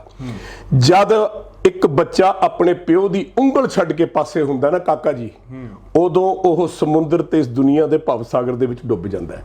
ਤੇ ਜਿਸ ਬੰਦੇ ਨੇ ਆਪਣੇ ਬਾਪ ਦੀ ਉਂਗਲੀ ਫੜੀ ਹੈ, ਅਕਾਲ ਪੁਰਖ ਦੀ, ਗੁਰੂਆਂ ਦੀ, ਔਰ ਉਹਨਾਂ ਦੇ ਕਹਿਣ ਤੇ ਚੱਲ ਰਿਹਾ, ਉਹਦੇ ਕੋਲ ਤੱਤੀ ਹਵਾ ਵੀ ਨਹੀਂ ਨਿਕਲ ਸਕਦੀ। ਤੁਹਾਨੂੰ ਇੱਕ ਗੱਲ ਕਮਾਲ ਦੀ ਸੁਣਾਉਣਾ, ਸ਼ਾਇਦ ਤੁਸੀਂ ਕਦੇ ਇਸ ਗੱਲ ਤੇ ਗੌਰ ਨਹੀਂ ਕੀਤਾ ਹੋਊ ਕਿ ਗੁਰੂ ਸਾਹਿਬ ਨੇ 14 ਜੰਗਾਂ ਮੂਹਰੇ ਹੋ ਕੇ ਲੜੀਆਂ, ਠੀਕ ਹੈ, ਉਹ ਪਿੱਛੇ ਤਾਂ ਨਹੀਂ ਰਹੇ, ਮੂਹਰੇ ਹੋ ਕੇ। ਉਹ 14 ਜੰਗਾਂ ਦੇ ਵਿੱਚ ਇੱਕ ਵੀ ਤੀਰ ਕੋਲ 'ਚ ਖਹਿ ਕੇ ਨਹੀਂ ਗਿਆ। ਇੱਕ ਵਾਰੀ ਗਿਆ ਸੀ, ਪਹਾੜੀ ਰਾਜੇ ਸਾਰੇ ਠੋਕਦੇ ਸੀ। ਸੋ ਮੇਰਾ ਮਤਲਬ ਹੈ, ਅਸੀਂ ਜਿਹੜਾ ਤੁਸੀਂ ਸਵਾਲ ਪੁੱਛਿਆ, ਸਾਡੀ ਜਵਾਨੀ, ਸਾਡਾ ਪੰਜਾਬ, ਇਸ ਕਰਕੇ ਸਾਡਾ ਇਹ ਹਾਲ ਹੋ ਰਿਹਾ। ਔਰ ਗੁਰੂ ਨੇ ਸਾਨੂੰ ਹੁਣ ਕਿਹਾ, ਮੈਨੂੰ ਜੋ ਆਵਾਜ਼ ਆਈ ਹੈ, ਮੈਂ ਤਾਂ ਇੱਕ ਕੌਮ ਨੂੰ ਜਗਾਉਣ ਆਇਆ, ਉਹਨੇ ਕਿਹਾ ਵੀ ਅਜੇ ਵੀ ਜਾਗ ਪੋ, ਅਜੇ ਵੀ ਟਾਈਮ ਹੈ। ਹੁਣ ਮੈਨੂੰ ਲੱਗਦਾ ਹੈ ਕਿ ਜਿਸ ਤਰ੍ਹਾਂ ਪੰਜਾਬ ਇਕੱਠਾ ਹੋਇਆ, ਜੇ ਆਪਾਂ ਆਪਸ 'ਚ ਨਾ ਟੁੱਟੇ, ਨਾਲ ਮੈਂ ਕਿਉਂ ਪਾਠ ਦੀ ਗੱਲ ਕਰਦਾ ਵੀ ਧਰਨਿਆਂ ਤੇ ਪਾਠ ਪੂਜਾ ਕਰਨੀ ਚਾਹੀਦੀ, ਤਾਂ ਕਿ ਆਪਾਂ ਨੂੰ ਇੱਕ ਬਿੱਕ ਬੰਨ੍ਹ ਕੇ ਰੱਖੂਗਾ। ਗੁਰੂ ਸਾਹਿਬ ਨੇ ਕਿਹਾ ਸੀ, ਖਾਲਸਾ ਇੱਕ ਝੰਡੇ ਥੱਲੇ ਰਹੀ, 1.25 ਲੱਖ ਨਾਲ ਕੱਲਾ ਲੜਾ ਤੂੰ, ਲੜੇ ਨਾ 10 ਲੱਖ ਦੀ ਫੌਜ। ਇਹਨਾਂ ਨੂੰ ਇਹ ਨਹੀਂ ਪਤਾ ਕਿ ਅਸੀਂ ਉਹ ਕੌਮ ਆ, 10-10 ਲੱਖ ਦਾ ਘੇਰਾ ਪੈਂਦਾ ਰਿਹਾ ਤੇ 47 ਬੰਦੇ ਗੁਰੂ ਸਾਹਿਬ ਨੂੰ ਲੈ ਕੇ ਚਮਕੌਰ ਸਾਹਿਬ ਦੀ ਲੜਾਈ ਲੜਦੇ ਰਹੇ ਹੈ। ਔਰ ਅਨੰਦਪੁਰ ਸਾਹਿਬ ਅਸੀਂ 9 ਮਹੀਨੇ ਭੁੱਖੇ ਢਿੱਡ ਸਾਡੇ ਗੁਰੂਆਂ ਤੇ ਸਿੰਘਾਂ ਨੇ ਕੱਟੇ, ਫਿਰ ਵੀ ਚੜ੍ਹਦੀ ਕਲਾ 'ਚ ਬਾਹਰ ਆਏ, ਕਿਉਂਕਿ ਬਾਣੀ ਉਹਨਾਂ ਦੇ ਪੱਲੇ ਸੀ। ਤੁਸੀਂ ਬਾਣੀ ਤੋਂ ਜਿੰਨੇ ਦੂਰ ਹੋਵੋਗੇ, ਜਿੰਨੇ ਡੇਰੇਵਾਦ ਜਾਓਗੇ, ਜਿੰਨੇ ਬਾਬਿਆਂ ਕੋਲ ਜਾਓਗੇ, ਤੁਹਾਡੀ ਜ਼ਿੰਦਗੀ ਇਸੇ ਕਰਕੇ ਖਰਾਬ ਹੋਊਗੀ। ਔਰ ਖਰਾਬ ਵੀ ਜ਼ਿੰਦਗੀ ਇਸ ਕਰਕੇ ਹੋਈ ਹੈ ਕਿ ਤੁਸੀਂ ਡੇਰਾਵਾਦ, ਬਾਬਿਆਂ ਕੋਲ ਜਾ ਕੇ ਮੱਥੇ ਟੇਕਦੀਆਂ ਸਾਡੀਆਂ ਜਨਾਨੀਆਂ, ਸਾਡੀਆਂ ਧੀਆਂ, ਤੇ ਤੁਸੀਂ ਵੀ ਜਾਂਦੇ ਹੋ, ਸਾਰੇ ਜਾਂਦੇ ਨੇ ਉੱਥੇ। ਪੰਜਾਬ ਨੂੰ ਸੱਟ ਵੱਜਣੀ ਬਹੁਤ ਜ਼ਰੂਰੀ ਸੀ। ਅੱਜ 1184 ਡੇਰਿਆਂ ਚੋਂ ਕਿਹੜਾ ਬਾਬਾ ਹੈ? ਲਿਆਓ ਸਾਰਿਆਂ ਨੂੰ ਕੱਢ ਕੇ ਬਾਹਰ, ਛਿੱਤਰ ਮਾਰੀਏ, ਪੈਦਲ ਤੁਰੀਏ, ਚਲੋ ਉੱਥੇ ਕਰੋ ਕੀਰਤਨ। ਇਹਨਾਂ ਦੀ ਐਸੀ ਦੀ ਤੈਸੀ, ਤੁਸੀਂ ਸਾਲਿਓ ਘਰ ਬਰਬਾਦ ਕਰਤੇ ਪੰਜਾਬੀਆਂ ਦੇ। ਫਸਲਾਂ ਕੱਟੀਆਂ ਜਾਣਗੀਆਂ, ਆ ਜਾਣਗੇ ਦਸੰਦ ਲੈਣ, ਜੁੱਤੀ ਲਾ ਕੇ ਖੜਕਾਓ ਜੀ ਰੱਖ ਕੇ, ਦਸੰਦ ਲੈਣਾ, ਜਾਓ ਜਾ ਕੇ ਗਰੀਬਾਂ ਨੂੰ ਰੋਟੀ ਖਵਾਓ, ਜਾਓ ਜਾ ਕੇ ਕਿਤੇ ਤਨ ਤੇ ਕੱਪੜੇ ਨਹੀਂ ਉਹਨੂੰ ਦਿਓ, ਗੁਰਦੁਆਰੇ ਜਾ ਕੇ ਮੱਥਾ ਟੇਕਦਾ ਕੋਈ ਫਾਇਦਾ ਨਹੀਂ। ਆਪਣੇ ਉੱਥੇ ਜਾਓ, ਈਸਟ ਗੋਲਡਨ ਟੈਂਪਲ, ਉੱਥੇ ਜਾਓ, ਬਾਬਾ ਦੀਪ ਸਿੰਘ ਜੀ ਦੇ ਜਾਓ, ਉੱਥੇ ਜਾ ਕੇ ਮੱਥਾ ਟੇਕੋ, ਉੱਥੇ ਗੱਲ ਕਰੋ, ਉੱਥੇ ਬਾਤ ਕਰੋ। ਸੋ ਜਿੱਦਣ ਆਹ ਚੀਜ਼ਾਂ ਜਿੰਨੀਆਂ ਮੈਂ ਤੁਹਾਨੂੰ ਦੱਸੀਆਂ, ਜਿੱਦਣ ਆਪਾਂ ਬੰਦ ਕਰ ਦਾਂਗੇ, ਆਪਾਂ ਰਾਜੇ, ਆਪਾਂ ਨੂੰ ਕੋਈ ਹੱਥ ਨਹੀਂ ਲਾ ਸਕਦਾ। ਜੋਗਾ ਜੀ, ਸੱਚ ਤੇ ਕੱਚ ਬੜੇ ਚੁੱਭਦੇ ਨੇ, ਪਰ ਕੁਝ ਲੋਕ ਕੌਮ ਦੇ ਵਿੱਚ ਐਸੇ ਨੇ, ਆਪਣੀ ਕੌਮ 'ਚ ਤਾਂ ਬਾਹਲੀ ਆ, ਹੁਣ ਤਾਂ ਬੜੇ ਉੱਠੇ ਹੋਏ ਨੇ, ਜਿਹੜੇ ਦੋ ਮੂੰਹਾਂ ਦਾਤੀਆਂ ਕਹਿ ਦਿੰਦੇ ਆ, ਦੋ ਮੂੰਹ ਨੇ। ਹੁਣ ਤੁਸੀਂ ਗੱਲ ਕਰਦੇ ਹੋ, ਤੁਹਾਡੀਆਂ ਗੱਲਾਂ ਬੜੀਆਂ ਸੱਚੀਆਂ ਗਈਆਂ, ਪਰ ਤੁਹਾਡੇ ਤੇ ਵੀ ਇਹ ਕੋਈ ਬਾਹਲੀ ਵੱਡੀ ਗੱਲ ਨਹੀਂ, ਸਵਾਲ ਚੱਕਣਗੇ ਕਈ ਬੰਦੇ ਵੀ ਜੋਗਰਾਜ ਸਿੰਘ ਗੱਲ ਕਰਦਾਗਾ ਸਿੱਖੀ ਦੀ, ਸਿਦਕ ਦੀ, ਧਰਮ ਦੀ, ਪਰ ਆਪ ਬਾਣੇ ਦੇ ਵਿੱਚ ਨਹੀਂ। ਹਾਲਾਂਕਿ ਇਹ ਚੀਜ਼ਾਂ ਜ਼ਰੂਰੀ ਨਹੀਂ। ਉਹਨਾਂ ਲੋਕਾਂ ਨੂੰ ਕੀ ਜਵਾਬ ਦੇਣਾ ਚਾਹੋ? ਕਿਹਨੇ ਕਿਹਾ ਵੀ ਬਾਣਾ ਪੱਗ ਬੰਨ ਲਈ, ਦਾੜਾ ਰੱਖ ਲਿਆ ਤੇ ਗਾਤਰੇ ਪਾ ਲਏ ਤੇ ਸਿੱਖ ਬਣ ਗਿਆ? ਇੱਥੋਂ ਸਿੱਖ, ਇੱਥੋਂ ਗੱਲ, ਠੀਕ ਆ। ਮੇਰੇ ਬਾਲ ਝੜ ਗਏ, ਠੀਕ ਹੈ, ਮੈਨੂੰ ਕੱਟਣੇ ਪੈ ਗਏ ਕਿਉਂਕਿ ਮੇਰਾ ਕੰਮ ਇਹੋ ਜਿਹਾ ਹੈ ਜਿਹਦਾ ਕਿ ਮੈਨੂੰ ਦੁੱਖ ਵੀ ਹੈ। ਲੇਕਿਨ ਜੇ ਬਾਣੇ ਪਾਉਣ ਨਾਲ ਹੀ ਜ਼ਿੰਦਗੀ ਦੇ ਵਿੱਚ ਤੁਸੀਂ ਖਾਲਸੇ ਹੋ ਤੇ ਸਿੱਖੀ ਹੋ, ਤੇ ਫਿਰ ਲੱਖ ਲਾਣ ਤਾਂ ਤੁਹਾਡੇ ਤੋਂ ਵੱਡਾ ਗਦਾਰ ਵੀ ਕੋਈ ਨਹੀਂ ਹੈਗਾ, ਹੈ ਜੀ। ਹੁਣ ਜਿੰਨੇ ਡੇਰਾਵਾਦ ਦੇ ਵਿੱਚ ਕੀਰਤਨ ਹੋ ਰਿਹਾ, ਕਰ ਰਹੇ ਆ, ਆਪਸ ਵਿੱਚ ਲੜ ਰਹੇ ਕਿ ਨਹੀਂ? ਕਿੱਡੇ ਵੱਡੇ ਸਿੱਖਾਂ ਤੁਸੀਂ ਹੈ। ਉਹ ਜਥੇਦਾਰ ਨਾਲ ਢੰਡਰੀ ਵਾਲਾ ਖਹਿ ਰਿਹਾ, ਉਹ ਕਲਚ ਪਲੇਟ ਫਸੀ ਹੈ ਨਾ, ਉੱਥੇ ਤਲਵਾਰਾਂ ਨਿਕਲਦੀਆਂ, ਬਾਹਰ ਗੁਰਦੁਆਰੇ ਲੜਦੇ, ਕਿੱਡੇ ਸਿੱਖਾਂ ਤੁਸੀਂ? ਮੈਂ ਪੁੱਛਣਾ ਚਾਹੁੰਦਾ, ਮੈਂ ਤਾਂ ਫਿਰ ਵੀ ਪ੍ਰਚਾਰ ਕਰ ਰਿਹਾ, ਆਪਣੇ ਗੁਰੂ ਘਰ ਦੀ ਗੱਲ ਕਰ ਰਿਹਾ। ਮੈਨੂੰ ਕਿਸੇ ਨੂੰ ਦੱਸਣ ਦੀ ਲੋੜ ਆ? ਮੇਰਾ ਗੁਰੂ ਮੈਨੂੰ ਥਾਪ ਨਹੀਂ ਦਿੰਦਾ। ਮੇਰੇ ਬਾਬਾ ਦੀਪ ਸਿੰਘ ਜੀ ਕਹਿੰਦੇ, ਚੱਲ ਮੇਰਾ ਪੁੱਤਰ, ਮੈਂ ਅੱਜ ਵੀ ਫੈਸਲਾ ਤਾਲਾ ਸਾਹਿਬ ਤੋਂ ਲੈ ਕੇ ਆਇਆ। ਦਰਸ਼ਨ ਸਿੰਘ ਜੀ ਨੇ ਮੈਨੂੰ ਕਿਹਾ ਚੱਲ ਪੁੱਤ ਅਜੇ ਗੁਰੂ ਘਰ ਨੇ ਬਹੁਤ ਕੰਮ ਲਾਉਣੇ। ਮੈਂ ਕਈ ਵਾਰੀ ਉਹਨਾਂ ਨੂੰ ਕਿਹਾ, ਮੈਂ ਕਿਹਾ ਜੀ ਬਸ ਹੋ ਗਈ। ਕਹਿੰਦੇ ਨਹੀਂ, ਗੁਰੂ ਘਰ ਦਾ ਕੰਮ ਹੈ, ਜਾ ਕੇ ਕੌਮ ਨੂੰ ਜਗਾਉਣਾ, ਤੂੰ ਅਜੇ ਟੁੱਟਿਆਂ ਨੂੰ ਜੋੜਨਾ। ਤੇ ਤੁਸੀਂ ਸਿੱਖ ਕਿਹਨੂੰ ਕਹਿੰਦੇ? ਮੇਰੇ ਨਾਲ ਕੋਈ ਆ ਕੇ ਗੱਲ ਤਾਂ ਕਰੇ ਤੇ ਵਾਰਤਾਲਾਪ। ਜਿਹੜਾ ਕਹਿੰਦਾ ਕੋਦਾ ਗਿਆਨੀ ਹੈ ਮੇਰੇ ਸਾਹਮਣੇ ਬਿਠਾਇਓ, ਤੁਸੀਂ ਲਾ ਲਿਓ ਕੈਮਰੇ, ਸਵਾਲ 4-5 ਮੈਂ ਪੁੱਛੂੰਗਾ, ਮੇਰੀ ਗੱਲ ਦਾ ਜਵਾਬ ਦੇ ਦਿਓ। ਜੇ ਜਕਾਰੇ ਮਾਰਨ ਨਾਲ, ਕਿਰਪਾਨਾਂ ਰੱਖਣ ਨਾਲ, ਦਸਤਾਰਾਂ ਸਜਾਉਣ ਨਾਲ ਸਿੰਘ ਹੋ ਤਾਂ ਫਿਰ ਹੁਣ ਕਿੱਥੇ ਗਏ? ਕਿੱਥੇ ਨੇ ਹੁਣ ਸਾਰੇ? ਹੁਣ ਜਿਹੜੇ ਜ਼ਿਮੀਂਦਾਰਾਂ ਨਾਲ ਕੁਝ ਹੋ ਰਿਹਾ, ਕਿੱਥੇ ਗਏ ਸਿੰਘ? ਕਿੱਥੇ ਗਏ ਉਹ ਗਾਤਰੇ ਵਾਲੇ? ਕਿੱਥੇ ਗਏ ਕੀਰਤਨੀਏ? ਕਿੱਥੇ ਗਏ ਬਾਬੇ? ਆਓ ਜਰਾ ਮੈਦਾਨ 'ਚ। ਆ ਸ਼ੇਰ ਬੋਲ ਰਿਹਾ ਨਾ, ਸ਼ਰੇਆਮ ਬੋਲ ਰਿਹਾ, ਬੋਲਦਾ ਕੋਈ? ਡਰਦੇ ਆ ਕਿਤੇ ਆ ਨਾ ਹੋ ਜੇ, ਕਿਤੇ ਫਲਾਨਾ ਨਾ ਹੋ ਜੇ। ਜਿਹੜੇ ਏਜੰਟ ਹੁੰਦੇ ਨਾ ਵਿੱਚ, ਜਿਹੜੇ ਦਲਾਲ ਹੁੰਦੇ ਨੇ, ਉਹ ਧਰਮਾਂ ਦੀਆਂ ਗੱਲਾਂ ਨਹੀਂ ਕਰਿਆ ਕਰਦੇ ਤੇ ਗੁਰੂਆਂ ਦੀ ਗੱਲਾਂ ਨਹੀਂ ਕਰਦੇ। ਗੁਰੂ ਦੀ ਗੱਲ ਠੋਕਵੀਂ ਉਹੀ ਕਰੂਗਾ, ਸੱਚ ਉਹੀ ਬੋਲੂਗਾ ਜਿਹਦੇ ਤੇ ਉਹਦਾ ਥਾਪੜਾ ਹੋਊਗਾ। ਤੇ ਮੈਨੂੰ ਕਿਸੇ ਦਾ ਸਰਟੀਫਿਕੇਟ ਨਹੀਂ ਚਾਹੀਦਾ ਕਿ ਮੈਂ ਸਿੱਖ ਹੈ ਕਿ ਨਹੀਂ ਹੈ। ਜੀ ਜੋਗਰਾਜ ਜੀ, ਰਾਜਸੀ ਗੱਲ ਕਰਦੇ ਆਂ, ਆਪਾਂ ਰਾਜਨੀਤੀ ਦੀ ਗੱਲ ਕਰਦੇ ਆਂ। ਤੁਸੀਂ ਸੰਜੇ ਗਾਂਧੀ ਦਾ ਬੜਾ ਜ਼ਿਕਰ ਕਰਦੇ ਹੋ ਆਪਣੀਆਂ ਮੁਲਾਕਾਤਾਂ ਦੇ ਵਿੱਚ, ਤੁਸੀਂ ਉਹਨਾਂ ਦੇ ਨੇੜੇ ਸੀ। ਜਿਹੜੀ ਹੁਣ ਦੀ ਤਸਵੀਰ ਆ, ਪਹਿਲਾਂ ਦੀ ਤੁਹਾਡੀ ਮੈਂ ਇੰਟਰਵਿਊ ਦੇਖ ਰਿਹਾ ਸੀ, ਆਪਣੇ ਮਿੱਤਰ ਲੈ ਕੇ ਗਏ ਨੇ, ਉਹਨਾਂ ਨੇ ਵੀ ਗੱਲ ਕਰੀ, ਐਮਰਜੈਂਸੀ ਸ਼ਬਦ ਦੀ ਗੱਲ ਆਉਂਦੀ ਆ। ਤੁਹਾਨੂੰ ਲੱਗਦਾਗਾ ਵੀ ਪੰਜਾਬ ਨਾਲ ਫੇਰ ਉਹੀ ਧੋਖਾ ਹੋਊਗਾ? ਕਿਉਂਕਿ ਇਹ ਤਾਂ ਵੇਚ ਆਏ ਆ ਸਾਰਾ ਕੁਝ, ਬਿਆਨ ਵੀ ਆਉਣੇ ਲੱਗ ਗਏ ਨੇ, ਮੀਡੀਆ ਰਿਪੋਰਟਸ ਵੀ ਨੇ, ਬੜਾ ਕੁਝ ਉਥਲ-ਪੁਥਲ ਹੋਣ ਵਾਲਾਗਾ। ਤੁਹਾਨੂੰ ਲੱਗਦਾ ਵੀ ਪੰਜਾਬ ਦੂਜਾ ਜੰਮੂ ਕਸ਼ਮੀਰ ਬਣਨ ਵਾਲਾ? ਸੰਜੇ ਗਾਂਧੀ ਜੇ ਜਿਉਂਦਾ ਰਹਿੰਦਾ ਨਾ, ਐਡਾ ਵੱਡਾ ਜਰਨੈਲ ਸੀ ਉਹ ਜੀ, ਉਹ ਤਾਂ ਲੱਗਦਾ ਹੀ ਨਹੀਂ ਸੀ ਵੀ ਇਹਨਾਂ ਦੇ ਘਰੇ ਜੰਮੇ ਆ। ਪਹਿਲੀ ਗੱਲ, ਉਹ ਗੱਲ ਕਰਦਾ ਹੁੰਦਾ ਸੀ ਕਿ ਮੈਂ ਤਾਂ ਹਿੰਦੁਸਤਾਨ ਕੰਧਾਰ ਤੱਕ ਬਣਾਉਣਾ ਹੈ, ਸ਼੍ਰੀਨਗਰ ਤੋਂ ਲੈ ਕੇ ਤਿੱਬਤ ਤੱਕ ਬਣਾਉਣਾ ਹੈ। ਉਹ ਤਾਂ ਇਹੋ ਜਿਹੀ ਗੱਲ ਕਰਦਾ ਹੁੰਦਾ ਸੀ ਜੋ ਐਡਾ ਮੂੰਹ ਫਟਣਾ ਨਾ ਹੁੰਦਾ। ਉਹਨੇ ਆਪਣੀ ਮਾਂ ਨੂੰ ਕਹਿਤਾ ਸੀ ਇੱਕ ਵਾਰੀ, ਘਰੇਲੂ ਗੱਲ ਆ, ਮੈਂ ਕਰਨਾ ਨਹੀਂ ਚਾਹੁੰਦਾ, ਕਿਸੇ ਦੀ ਪ੍ਰਾਈਵੇਸੀ ਹੈ ਬਈ। ਉਹਨੇ ਗਿਆਨੀ ਜੈਲ ਸਿੰਘ ਨੂੰ ਕਹਿੰਦਾ ਜਾ ਕੇ ਉੱਥੇ ਮੱਥਾ ਟੇਕਿਆ ਕਰ, ਮੇਰੇ ਕੋਲ ਨਾ ਆਇਆ ਕਰ। ਉਹ ਮਰ ਗਿਆ, ਸਾਡੀ ਬਦਕਿਸਮਤੀ ਹੈ। ਉਹ ਬੰਦਾ ਹੈ ਜਿਹਨੇ ਜਾਮਾ ਮਸਜਿਦ ਰੋਡ ਰੋਲਰ ਚਲਾਤੇ ਸੀ। ਉਹ ਬੰਦਾ ਹੈ ਜਿਹਨੇ ਕਿਹਾ ਸੀ ਵੀ ਤੁਸੀਂ ਬਿੱਲ ਪਾਸ ਕਰੋ ਵੀ ਇੱਕ ਫੈਮਿਲੀ 1 ਚਾਈਲਡ। ਉਹ ਗਲਤ ਗੱਲ ਸੀ, ਕੰਮ ਕਰਨ ਦਾ ਤਰੀਕਾ ਗਲਤ ਸੀ। ਕਦੇ ਵੀ ਕਿਸੇ ਕੌਮ ਨੂੰ ਜਾਂ ਕਿਸੇ ਨੂੰ ਐਦਾਂ ਨਹੀਂ ਕਰਨਾ ਚਾਹੀਦਾ। ਲੇਕਿਨ ਉਹ ਬੰਦਾ ਸੀਗਾ ਜਿਹੜਾ ਤੁਸੀਂ ਅੱਜ ਕਹਿਤਾ ਵੀ ਆਹ ਕੰਮ ਹੋਣਾ, 5 ਮਿੰਟਾਂ 'ਚ ਤੁਹਾਡਾ ਕੰਮ ਹੁੰਦਾ ਸੀ। ਨਾ ਕਦੇ ਰਿਸ਼ਵਤ ਲਈ ਨਾ ਕੁਛ ਲਈ, ਉਹ ਤਾਂ ਬਦਕਿਸਮਤੀ ਨਾਲ ਚਲਾ ਗਿਆ। ਲੇਕਿਨ ਜਿਨ੍ਹਾਂ ਦੀ ਤੁਸੀਂ ਗੱਲ ਕੀਤੀ ਹੈ, ਮੈਂ ਇਹ ਪੁੱਛਣਾ ਚਾਹੁੰਦਾ ਵੀ ਡਰਦੇ ਕਿਉਂ ਨੇ? ਯਾਰ ਮੈਂ ਹੋਵਾਂ CM ਹੈ ਪੰਜਾਬ ਦਾ, ਮੇਰੇ ਕੋਲ ਹੋਵੇ ਸੱਤਾ, ਮੈਨੂੰ ਸੈਂਟਰ ਵਾਲਾ ਕੌਣ ਕਹਿਣ ਵਾਲਾ ਵੀ ਤੂੰ ਐ ਰਾਜ ਕਰਨਾ? ਜਿੱਦਾਂ ਪ੍ਰਤਾਪ ਸਿੰਘ ਕੈਰੋ ਸੀ, ਉਹ ਕਹਿੰਦਾ ਸੀ ਨਾ, ਮੈਂ ਕਿੱਡਾ ਵੱਡਾ ਪੰਜਾਬ ਸੀ, ਉਹ ਹਿਮਾਚਲ, ਦਿੱਲੀ ਤੋਂ ਲੈ ਕੇ ਹਰਿਆਣਾ ਸਭ ਵਿੱਚੇ ਸੀ, ਰਾਜਸਥਾਨ, ਠੀਕ ਹੈ। ਇੰਦਰਾ ਗਾਂਧੀ ਨੇ ਕੋਈ ਗੱਲ ਕਰਤੀ, ਉਹਨੇ ਕਿਹਾ ਇਸ ਤਰ੍ਹਾਂ, ਮੈਡਮ ਤੂੰ ਪ੍ਰਾਈਮ ਮਿਨਿਸਟਰ ਦਾ ਦੇਸ਼ ਚਲਾ, ਮੈਂ CM ਆ ਪੰਜਾਬ ਦਾ, ਮੈਨੂੰ ਪਤਾ ਪੰਜਾਬ 'ਚ ਕੀ ਕਰਨਾ। ਉਹਨੂੰ ਸੁੱਚੇ ਹੋਣਾ ਤੋਂ ਮਰਵਾਤਾ, ਕਤਲ ਹੋਇਆ ਉਹਦਾ, ਮਰਿਆ। ਬਿਲਕੁਲ ਜੀ, ਦਿੱਲੀ ਜਾ ਰਿਹਾ ਸੀ, ਬੁਲਾਇਆ ਰਾਜ, ਉਹ ਸੁੱਚੇ ਹੋਣੀ ਉਹ ਫੜੇ ਗਏ, ਮੁੜ ਕੇ ਉਹ ਫਾਂਸੀ ਵੀ ਲਾਏ ਔਰ ਉਹ ਮਰ ਗਿਆ। ਸ਼ਹੀਦੀ ਮੈਂ ਸਮਝਦਾ ਪ੍ਰਤਾਪ ਸਿੰਘ ਕੈਰੋ ਵਰਗਾ ਇੱਕ ਵੀ ਨਹੀਂ ਆਇਆ। ਲੋਕ ਅੱਜ ਵੀ ਯਾਦ ਕਰਦੇ। ਇੱਕ ਤਾਂ ਮੈਂ ਤਾਂ ਦੇਖਿਆ ਜੀ, 5 ਸਾਲ ਦਾ ਬੱਚਾ CM ਬੈਠਾ ਹੋਵੇ ਕੁਰਸੀ ਤੇ, ਬਜ਼ੁਰਗ ਆ ਕੇ ਚਾਦਰਾ ਕੁੜਤਾ ਪਾ ਕੇ ਉਹ ਖੜਾ ਹੋ ਗਿਆ, ਕਰਕੇ ਆਪਣੀ ਕੁਰਸੀ ਛੱਡਤੀ, ਆਓ ਬੈਠੋ ਬਜ਼ੁਰਗੋ। ਮੈਂ ਪਾਪਾ ਜੀ ਨੂੰ ਕਿਹਾ, ਮੈਂ ਕਿਹਾ ਜੀ ਕੀ ਬਾਤ ਹੈ। ਤਾਲਬ ਸਾਹਿਬ ਵੀ ਬੈਠੇ ਸੀ ਉੱਥੇ ਜੀ, ਤੇ ਉਹ ਕਹਿੰਦਾ ਦੱਸੋ ਜੀ, ਆਪ ਭੂੜੇ ਤੇ ਬੈਠ ਕੇ ਥੱਲੇ ਦੱਸੋ। ਉਹ ਕਹਿੰਦੇ ਤੂੰ ਟੱਟੂ ਦਾ CM ਹੈ, ਉਹ ਜਿੱਦਾਂ ਜੱਟ ਭੋਲੇ ਹੁੰਦੇ ਆ, ਉਹ ਸਾਡੇ ਪਿੰਡ ਤਾਂ ਪੱਕੀ ਸੜਕ ਹੈ ਨਹੀਂ। ਉਹ ਕਹਿੰਦੇ ਲਓ ਜੀ ਹੁਣੇ ਲਓ। ਜਦ ਚਲੇ ਗਏ ਤਾਂ ਤਾਲਬ ਸਾਹਿਬ ਕਹਿੰਦੇ ਭਾਈ ਕੌਣ ਸੀ? ਕਹਿੰਦੇ ਜੀ ਬਜ਼ੁਰਗ ਨੇ ਸਾਡੇ ਪਿੰਡ ਦੇ ਵੱਡੇ ਵੱਡੇ, ਇਹਨਾਂ ਦੀ ਮੈਂ ਬੁੱਕਲ 'ਚ ਪਲਿਆ। ਦੇਖੋ CM ਦੀ ਗੱਲ, ਜੁਰਤ ਵਾਲਾ ਬੰਦਾ ਸੀ, ਉਹ ਮਰਵਾਤਾ। ਇਹਨਾਂ ਨੂੰ ਕੀ ਹੋਇਆ ਸਾਰੇ? ਮਤਲਬ ਐਡੇ ਜਰਨੈਲ ਬੰਦੇ, ਕਹਿੰਦੇ ਕੋਂਦੇ ਬੰਦੇ। ਮੈਂ ਇਹਨਾਂ ਦੇ ਨਾਲ ਰਿਹਾ ਜਦ ਐਮਰਜੈਂਸੀ ਲੱਗੀ, ਹੋਰ ਲੱਗਿਆ ਸਾਰਾ ਕੁਝ। ਮੈਂ ਹੁਣ ਬੜੀ ਲੰਬੀ ਕਹਾਣੀ ਬਾਅਦ 'ਚ ਆਪਾਂ ਕਰਾਂਗੇ। ਮੈਨੂੰ ਪੁੱਛਦਾ ਤਾਂ ਗੱਲ ਕੀ ਹੈ ਯਾਰ? CM ਹੋਵੇ, ਜਰਨੈਲ, ਕਿਤੇ ਕਾਣੇ ਨਹੀਂ ਇੱਕ ਦੂਜੇ ਦੇ ਕੋਲੇ। ਕਾਣੇ, ਕਾਣਾ ਸ਼ਬਦ ਤਾਂ ਬਹੁਤ ਛੋਟਾ। ਮੈਂ ਤਾਂ ਤੁਹਾਨੂੰ ਕੀ ਦੱਸਾਂ ਤੇ ਕੀ ਨਾ ਦੱਸਾਂ। ਹੁਣੇ ਤੁਹਾਨੂੰ ਦੱਸ ਕੇ ਹਟਿਆ ਵੀ ਅਹਿਮਦ ਸ਼ਾਹ ਅਬਦਾਲੀ ਦਾ ਬਾਜ਼ਾਰ ਇੱਕ ਲੱਗਦਾ, ਇੱਕ ਉੱਥੇ ਲੱਗਦਾ ਹੈ। ਪੈਸੇ ਦੀ ਖੇਡ ਹੈ। ਅਮਿਤਾਭ ਬੱਚਨ ਦੀ ਮੈਂ ਇੱਕ ਗੱਲ ਕਹਿਣ ਲੱਗਿਆ ਜੀ, ਧੀਰੂ ਭਾਈ ਅੰਬਾਨੀ, ਅੰਬਾਨੀਆਂ ਦਾ ਜਿਹੜਾ ਪਿਓ ਜੀ, ਇਹਦਾ ਸਾਰਾ ਕੁਝ ਵਿਕ ਗਿਆ, ਸੜਕ ਤੇ ਆ ਗਿਆ, ਤੁਹਾਨੂੰ ਪਤਾ ਹੋ। ਧੀਰੂ ਭਾਈ ਅੰਬਾਨੀ ਨੇ ਆਖਿਆ ਭਾਈ ਇਹਨੂੰ ਦੇ ਦਿਓ ਪੈਸੇ ਸਾਰੇ ਅਮਿਤਾਭ ਬੱਚਨ ਨੂੰ। ਉਹ ਕਹਿੰਦਾ ਜੀ ਮੈਨੂੰ ਕੁਝ ਨਹੀਂ ਚਾਹੀਦਾ, ਮੈਂ ਗੈਰਤਮੰਦ ਹੈ, ਮੈਂ ਕੰਮ ਕਰੂੰਗਾ, ਆਪ ਦਾ ਕਰਜ਼ਾ ਆਪ ਉਤਾਰੂੰਗਾ। ਮੈਂ ਉਸ ਬੰਦੇ ਨੂੰ ਗੈਰਤਮੰਦ ਮੰਨਦਾ।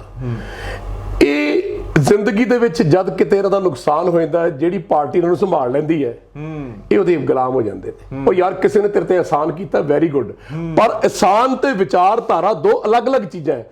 ਪਿਓ ਪਾਲਦਾ ਪੁੱਤਰ ਨੂੰ, ਪੁੱਤਰ ਦਾ ਆਪਣੇ ਪਿਓ ਨਾਲ ਵਿਚਾਰਧਾਰਾ ਹੋ ਜਾਂਦੀ ਹੈ। ਪਿਓ ਕੋਈ ਮਤਾ ਪਾਸ ਕਰਦਾ ਵੀ ਪਰਿਵਾਰ ਐ ਚੱਲੂਗਾ, ਪੁੱਤਰ ਕਹਿੰਦਾ ਨਹੀਂ ਜੀ ਤੁਸੀਂ ਗਲਤ ਹੋ। ਉਸ ਪਿਓ ਨੂੰ ਸੋਚਣਾ ਚਾਹੀਦਾ ਯਾਰ ਹੋ ਸਕਦਾ ਮੈਂ ਡਿਸੀਜਨ ਗਲਤ ਲਿਆ ਜੀ, ਤੇ ਉਹ ਕਹਿ ਦਿੰਦਾ ਠੀਕ ਹੈ ਵੀ ਆਈ ਐਮ ਸੌਰੀ, ਆਪਾਂ ਚੇਂਜ ਕਰ ਲੈਂਦੇ। ਤੇ ਪ੍ਰਾਈਮ ਮਿਨਿਸਟਰ ਹੋਵੇ, ਸੀਐਮ ਹੋਵੇ, ਕੋਈ ਹੋਵੇ, ਹੈ ਤਾਂ ਪਿਓ ਨੇ ਨਾ, ਸਾਡੇ ਪਿਓ ਹੀ ਨੇ।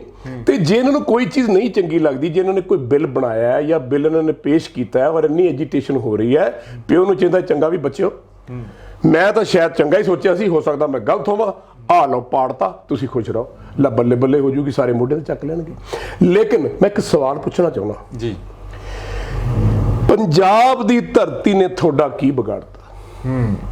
ਸਿੱਖਾਂ ਨੇ ਤੁਹਾਡਾ ਕੀ ਨੁਕਸਾਨ ਕਰਤਾ? ਓਏ ਹੋਏ, ਜਿਸ ਕੌਮ ਨੇ ਤੁਹਾਡੇ ਪਿੱਛੇ ਸ਼ਹੀਦੀਆਂ ਦੇਤੀਆਂ, ਜਿਸ ਕੌਮ ਨੇ ਤੁਹਾਨੂੰ ਆਜ਼ਾਦ ਕਰਾਉਣ ਵਾਸਤੇ, ਹਿੰਦੁਸਤਾਨ ਨੂੰ ਆਜ਼ਾਦ ਕਰਾਉਣ ਵਾਸਤੇ ਆਪਣੇ ਧੀਆਂ ਭੈਣਾਂ ਬੱਚੇ ਵੱਡ ਵਡੇਰੇ ਗੁਰੂਆਂ ਨੇ ਹੂਤੀਆਂ ਦੇਤੀਆਂ, ਉਹ ਤੁਹਾਡੇ ਨਾਲ ਪਿਆਰ ਸੀ ਤਾਂ ਹੀ ਦੇਤੀਆਂ, ਸਿਦਕ ਸੀ ਤੁਹਾਡੇ ਨਾਲ ਤਾਂ ਹੀ ਦੇਤੀਆਂ। ਤੁਸੀਂ ਕਮਜ਼ੋਰ ਸੀ, ਤੁਸੀਂ ਉੱਠਣ ਜੋਗੇ ਨਹੀਂ ਸੀ, ਤੁਹਾਨੂੰ ਮੋਢੇ ਤੇ ਚੱਕ ਲਿਆ। ਔਰ ਜਿਨ੍ਹਾਂ ਨੇ ਤੁਹਾਡੇ ਪਿੱਛੇ ਇੰਨੀਆਂ ਕੁਰਬਾਨੀਆਂ ਦੇਤੀਆਂ, ਉਹ ਤੁਹਾਡਾ ਮਾੜਾ ਕਿਵੇਂ ਸੋਚ ਸਕਦੇ ਆ? ਹੋ ਸਕਦੇ ਮੈਂ ਨਹੀਂ ਸਮਝਦਾ। ਇਹਨਾਂ ਨੂੰ ਇੰਨੀ ਅਕਲ ਨਹੀਂ ਕਿ ਜਿਨ੍ਹਾਂ ਲੋਕਾਂ ਨੇ ਸਾਨੂੰ ਆਜ਼ਾਦ ਕਰਾਇਆ ਮੁਗਲਾਂ ਤੋਂ, ਮੁਸਲਮਾਨਾਂ ਤੋਂ, ਮੁਗਲਸ ਤੋਂ, ਸਾਨੂੰ ਉਹ ਬੰਦਿਆਂ ਦੀ ਕਦਰ ਕਰਨੀ ਚਾਹੀਦੀ, ਸਿਰ ਤੇ ਬਿਠਾ ਕੇ ਰੱਖਣਾ ਚਾਹੀਦਾ। ਜੇ ਕੋਈ ਸਿੱਖ ਜਾਵੇ ਜਾਂ ਪੰਜਾਬੀ ਜਾਵੇ, ਇਹਨਾਂ ਨੂੰ ਕੁਰਸੀ ਛੱਡ ਦੇਣੀ ਚਾਹੀਦੀ ਹੈ। ਆਓ ਮੇਰੇ ਪਿਆਰਿਓ, ਹੈ ਜੀ, ਇਹ ਕਰਨ ਦੀ ਬਜਾਏ ਤੁਸੀਂ ਉਹ ਲੋਕਾਂ ਦੇ ਗਲ 'ਚ ਹੱਥ ਪਾ ਲਿਆ, ਉਹਨਾਂ ਦੀ ਰੋਟੀ ਖੋਹਣਾ ਚਾਹੁੰਦੇ ਹੋ ਜਿਨ੍ਹਾਂ ਨੇ ਤੁਹਾਨੂੰ ਬਚਾਇਆ। ਇਹ ਗੁਲਾਮੀ ਦੀਆਂ ਜੰਜੀਰਾਂ ਫੇਰ ਆ ਜਾਣੀਆਂ ਨੇ ਜੀ। ਮੈਂ ਮਾਫੀ ਚਾਹੂੰਗਾ ਜੀ, ਅੱਜ ਵੀ ਲੜਾਈ ਹੁੰਦੀ ਹੈ, ਤੁਹਾਨੂੰ ਸਿੱਖ ਰੈਜੀਮੈਂਟ ਚਾਹੀਦੀ ਹੁੰਦੀ ਹੈ, ਸਿੱਖਾਂ ਦੀ ਗੱਲ ਚਾਹੀਦੀ ਹੁੰਦੀ ਹੈ, ਤੇ ਤੁਸੀਂ ਕਿਉਂ ਪੰਜਾਬੀਆਂ ਦੀ ਗੱਲ ਕਰਦੇ ਹੋ? ਆਲ ਰਿਲੀਜਨ, ਮੈਂ ਕੋਈ ਪਾਰਟਿਕੂਲਰ ਗੱਲ ਨਹੀਂ ਕਰਦਾ। ਜਿਹੜੇ ਲੋਕ ਤੁਹਾਡੇ ਪਿੱਛੇ ਕੁਰਬਾਨੀਆਂ ਅੱਜ ਵੀ ਦਿੰਦੇ ਫਿਰਦੇ ਆ ਜੀ, ਤੁਸੀਂ ਕਿਉਂ ਉਹਨਾਂ ਨੂੰ ਲਤਾੜਨ ਤੇ ਲੱਗੇ ਹੋ? ਮੇਰਾ ਇੱਕ ਸਵਾਲ ਹੈ, ਮੈਨੂੰ ਕੋਈ ਜਵਾਬ ਦੇਵੇ ਜੀ। ਸਿੰਘ ਸਾਹਿਬ, ਮੈਂ ਇੱਕ ਹੋਰ ਗੱਲ ਕਰਨੀ ਚਾਹੂੰਗਾ। ਤੁਹਾਨੂੰ ਇਹ ਨਹੀਂ ਲੱਗਦਾ ਵੀ ਆਪਣੇ ਹੀ ਉੱਥੇ ਜ਼ਮੀਰਾਂ ਵੇਚ ਕੇ ਆ ਗਏ, ਉਹਨਾਂ ਦਾ ਵੀ ਕੋਈ ਕਸੂਰ ਨਹੀਂ, ਆਪਣੇ ਹੀ ਮਾਂਜੀ ਤੁਰੇ ਜਾਂਦੇ? ਮੈਂ ਕਿੰਨੀ ਵਾਰੀ ਕਹਾ, ਕਿੰਨੀ ਵਾਰੀ ਇਹ ਗੱਲ ਕਹਾ। ਮਾਸਟਰ ਤਾਰਾ ਸਿੰਘ ਦੀ ਗੱਲ ਮੈਂ ਪੁਕਾਰ ਕੇ ਫਿਰ ਦੁਬਾਰਾ ਉਹੀ ਗੱਲ ਹੋ ਜੂਗੀ ਜੀ। ਜ਼ਮੀਰ ਵੇਚਣ ਦੀ ਕੀ ਲੋੜ ਪੈ ਜਾਂਦੀ ਹੈ? ਚਲੋ ਮੈਂ ਰੋਟੀ ਖਾਣਾ, ਕਮਾ ਕੇ ਖਾਣਾ, ਜਾਨਾ ਕੰਮ ਕਰਦਾ, ਮੈਨੂੰ ਪੈਸੇ ਮਿਲਦੇ ਆ, ਮੈਂ ਆਪਣੀ ਜਨਾਨੀ ਨੂੰ ਕਹਿੰਦਾ ਫੜ ਭਾਈ ਮੈਂ ਕਮਾ ਕੇ ਲਿਆ, ਠੀਕ ਹੈ। ਜੇ ਮੈਂ ਹਰਾਮ ਦੀ ਕਮਾਈ ਕੀਤੀ ਹੋਊਗੀ ਨਾ, ਕਿਸੇ ਦੇ ਹੱਥ ਚੋਂ, ਤੁਹਾਡੀ ਜੇਬ ਚੋਂ ਪਾਇਆ ਹੋਊਗਾ, ਬੇਈਮਾਨ ਹੋਊਗਾ, ਚੋਰ ਹੋਊਗਾ, ਠੱਗ ਹੋਊਗਾ, ਉਹ ਬੜੀ ਛੇਤੀ ਹੱਥ ਜੋੜਦਾ। ਇਹ ਦੇਖੀਏ, ਠੀਕ ਹੈ ਗੱਲ। ਜਿਹੜਾ ਸੂਰਮਾ, ਜਿਹੜਾ ਜਰਨੈਲ ਹੈ, ਜਿਹੜੀ ਗੱਲਬਾਤ ਹੈ, ਔਰੰਗਜ਼ੇਬ ਨੇ ਕਿਹਾ ਸੀ ਗੁਰੂ ਗੋਬਿੰਦ ਸਿੰਘ ਜੀ ਨੂੰ, ਤੂੰ ਅਨੰਦਪੁਰ ਦੇ ਘੇਰੇ ਚੋਂ ਬਾਹਰ ਨਹੀਂ ਆ ਸਕਦਾ। ਉਹਨਾਂ ਨੇ ਕਿਹਾ ਤੂੰ ਅਨੰਦਪੁਰ ਦੀ ਗੱਲ ਕਰਦਾ, ਮੈਂ ਤੇਰੇ ਦਿੱਲੀ ਦੇ ਤਖਤ ਨੂੰ ਹੱਥ ਲਾ ਕੇ ਵਾਪਸ ਆ ਰਿਹਾ। ਜਕਾਰੇ ਬੱਜੇ ਸਿੰਘ ਗਏ, ਉਹਨੂੰ ਐ ਲੱਗਿਆ ਕਿੰਨੀ ਕੁ ਫੌਜ ਆ ਗਈ, ਕਹਿੰਦੇ ਰੋਕ ਲਓ ਭਾਈ ਇਹਨੂੰ, ਭਾਈ ਤੂੰ ਆਪਦਾ ਰਾਜ ਕਰ। ਮੇਰਾ ਕਹਿਣ ਦਾ ਮਤਲਬ ਹੈ ਗੈਰਤ ਨਾਲ ਜਿਹੜਾ ਜਿਉਂਦਾ ਹੈ। ਸੰਤ ਜਰਨੈਲ ਸਿੰਘ ਭਿੰਡਰਾਂ ਵਾਲੇ ਕਹਿੰਦੇ ਹੁੰਦੇ ਸੀ, ਕਹਿੰਦੇ ਆ ਸਰੀਰ ਹੈ, ਮਰ ਗਿਆ ਤਾਂ ਮਿੱਟੀ ਹੈ, ਜਿੱਥੇ ਮਰਜੀ ਧੂਈ ਫਿਰੋ, ਭਾਵੇਂ ਵੱਢ ਦੇ ਉਹਨੂੰ, ਕੋਈ ਫਰਕ ਨਹੀਂ ਪੈਂਦਾ। ਲੇਕਿਨ ਗੈਰਤਮੰਦ ਕਦੇ ਕਦੇ ਜੰਮਦਾ ਤੇ ਕਦੇ ਕਦੇ ਮਰਦਾ ਹੈ। ਤੇ ਜਿਹੜੇ ਬੇਗੈਰਤ ਨੇ ਨਾ, ਐਹਸਾਨ ਫਰਾਮੋਸ਼, ਅਕਿਰਤ ਕਨ ਮੰਦੀ ਹੋ ਮੰਦਾ, ਉਹ ਰੋਜ਼ ਜੰਮਦੇ ਨੇ, ਰੋਜ਼ ਮਰਦੇ ਨੇ। ਸੋ ਮੈਂ ਸਮਝਦਾ ਗੈਰਤ ਇਸ ਕਰਕੇ ਮੁੱਕੀ ਹੈ ਕਿਉਂਕਿ ਮਾਈ ਬਾਪ ਗੁਲਾਮੀ ਕਰਨ ਦੀ ਆਦਤ ਸ਼ੁਰੂ ਤੋਂ ਹੈ, ਔਰ ਜਿਹੜਾ ਕਾਣਾ ਹੈ ਗੁਲਾਮੀ ਉਹੀ ਕਰੂਗਾ। ਤੇ ਜਿਹੜਾ ਸੂਰਮਾ ਹੈ, ਜਿਹਨੂੰ ਰੱਬ ਨਾਲ ਪਿਆਰ ਹੈ, ਗੁਰੂ ਨਾਲ ਪਿਆਰ ਹੈ, ਉਹ ਕਹਿੰਦਾ ਕੋਈ ਨਹੀਂ, ਤੂੰ ਮੈਨੂੰ ਮਾਰੇਗਾ 10 ਹੋਰ ਖੜੇ ਹੋ ਜਾਣਗੇ, 10 ਮਾਰੇਗਾ 100 ਖੜੇ ਹੋ ਜਾਣਗੇ, 100 ਮਾਰੇਗਾ ਲੱਖ ਖੜੇ ਹੋ ਜਾਣਗੇ।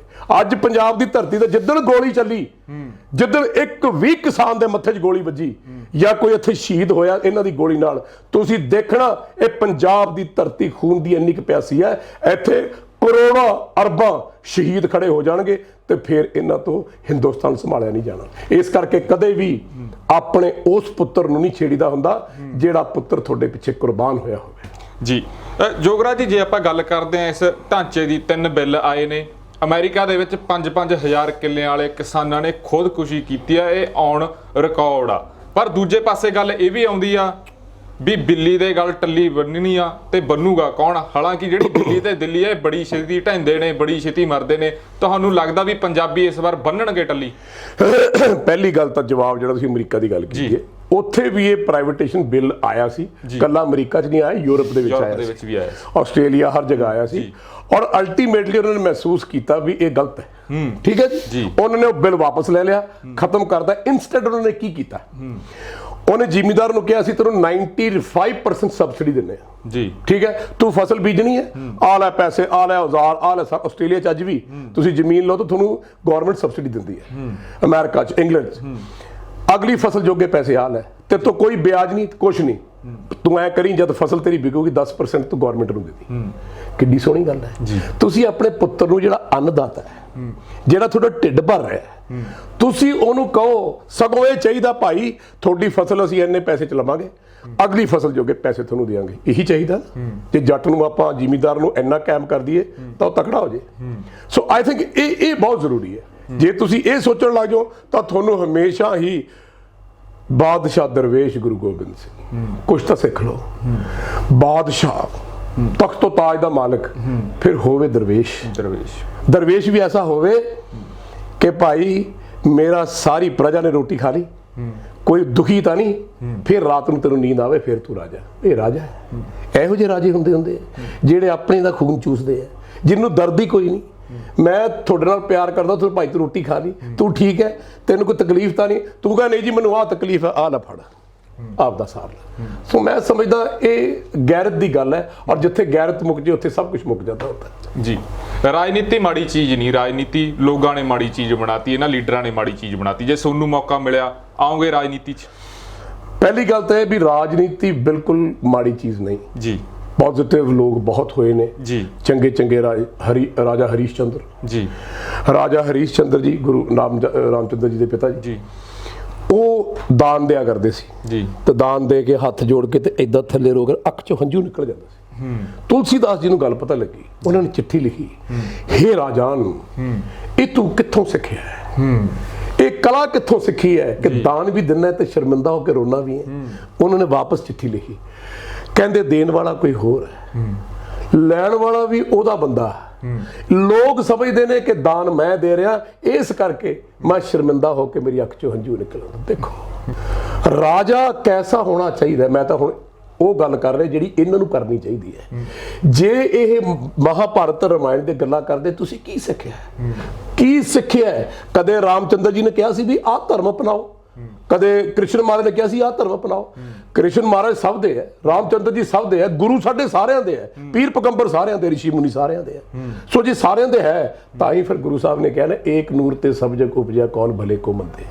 ਸੋ ਮੇਰਾ ਕਹਿਣ ਦਾ ਮਤਲਬ ਇਹ ਹੈ, ਆਪਾਂ ਗੱਲ ਰਿਪੀਟ ਨਹੀਂ ਕਰਦੇ, ਇਹ ਡਿਪੈਂਡ ਕਰਦਾ ਕਿ ਬੰਦਾ ਬੀਜ ਕੀ ਰਿਹਾ। ਜੇ ਕੰਡੇ ਬੀਜ ਰਿਹਾ ਤਾਂ ਕਿੱਕਰ ਹੀ ਪੈਦਾ ਹੋਣੀ ਹੈ, ਸੂਲਾਂ ਹੀ ਚੁਭਣੀਆਂ ਨੇ। ਉਹ ਸਾਡੇ ਚੁਭਣ ਗਿਆ ਕਿਉਂਕਿ ਸਾਨੂੰ ਸ਼ਹੀਦੀਆਂ ਦੇਣੀਆਂ ਪੈਣਗੀਆਂ, ਜਦ ਇਹਨਾਂ ਦੇ ਚੁਭਣ ਲੱਗੀਆਂ ਇਹਨਾਂ ਨੂੰ ਭੱਜਣ ਨੂੰ ਥਾਂ ਨਹੀਂ ਮਿਲਣਾ। ਕੀ ਫਾਇਦਾ? ਇਹ ਉਹ ਬੰਦੇ ਨੇ ਜਿਹੜੇ ਆਪਣੇ ਘਰ ਸ਼ੁਰੂ ਤੋਂ ਬਰਬਾਦ ਕਰਦੇ ਆਏ ਨੇ, ਔਰ ਧੰਨ ਹੈ ਸਿੱਖ, ਧੰਨ ਹੈ ਪੰਜਾਬੀ ਜਿਹੜੇ ਇਸ ਦੇਸ਼ ਨੂੰ ਬਚਾਈ ਫਿਰਦੇ ਆ। ਜੇ ਮੌਕਾ ਮਿਲਿਆ ਕਰੋਗੇ ਜੁਆਇਨ ਪੋਲਿਟਿਕਸ? ਮੈਂ ਜੀ ਇਸ ਗੱਲ ਤੋਂ ਬੜਾ ਦੂਰ ਹਾਂ। ਇੱਕ ਵਾਰੀ ਮੈਂ ਗਲਤੀ ਕੀਤੀ ਸੀ। ਉਹ ਆਪਣੇ ਚਟਾਲਿਆ ਬਿੱਲੂ ਭਾਈ ਸਾਹਿਬ ਆਪਣਾ ਯਾਰ ਸੀ, ਉਹ ਮੈਂ ਕਦੇ ਇਦਾਂ ਹੀ ਬੋਲਿਆ ਜਾ ਕੇ ਉੱਥੇ ਵੀ ਯਾਰੀ ਹੈ ਤਾਂ ਤੂੰ ਕਦੇ ਜਮਾ ਕੇ ਦੇਖ ਲਈ। ਉਹ ਮੈਨੂੰ ਕਹਿੰਦੇ ਭਾਈ ਤੂੰ ਲੜਨਾ। ਮੈਂ ਕਿਹਾ ਗੱਲ ਸੁਣੋ, ਆਪਾਂ ਨੂੰ ਨਹੀਂ ਬੋਲਣਾ ਬੋਲਣਾ ਆਉਂਦਾ ਤੇ ਨਾ ਆਪਾਂ ਨੂੰ ਵੋਟ ਮੰਗਣੀ ਆਉਂਦੀ ਆ। ਮਾਮਾ ਜੀ ਨਾਲ ਸੀ ਮੇਰੇ ਸਾਰੀ, ਮਾਮਾ ਬਿੰਦਰ, ਆਪਾਂ ਤਾਂ ਖੜ ਕੇ ਬੋਲੀ ਦਾ ਸੀ ਏਦਾਂ ਹੀ ਜਿਵੇਂ ਤੁਹਾਡੇ ਕੋਲ ਜੱਟ। ਉਹ ਧੰਨੇ ਜੱਟ ਦਾ ਕੀ ਹੈ, ਉਹ ਵਿਚਾਰਾ ਉਹਨੇ ਦਿੱਤਾ ਪੱਥਰ ਤੇ ਉਹਨੇ ਕਿਹਾ ਤੂੰ ਮੇਰਾ ਠਾਕਰ, ਉਹਨੇ ਠਾਕਰ ਚੋਂ ਰੱਬ ਪੈਦਾ ਕਰ ਲਿਆ। ਤੇ ਮੈਂ ਬੋਲੀ ਗਿਆ। ਉਦੋਂ ਪਤਾ ਲੱਗਿਆ ਮਤਲਬ 25,000 ਸਾਰੀ ਇੰਨੀ ਵੋਟ ਤਾਂ 20 ਸਾਲਾਂ ਦੀ ਲੈ ਨੂੰ ਪਈ ਜਿੰਨੀ ਆਪਾਂ ਨੂੰ ਪੈਗੀ। ਵੋਟ ਮੈਂ ਕਿਸੇ ਤੋਂ ਨਹੀਂ ਮੰਗੀ।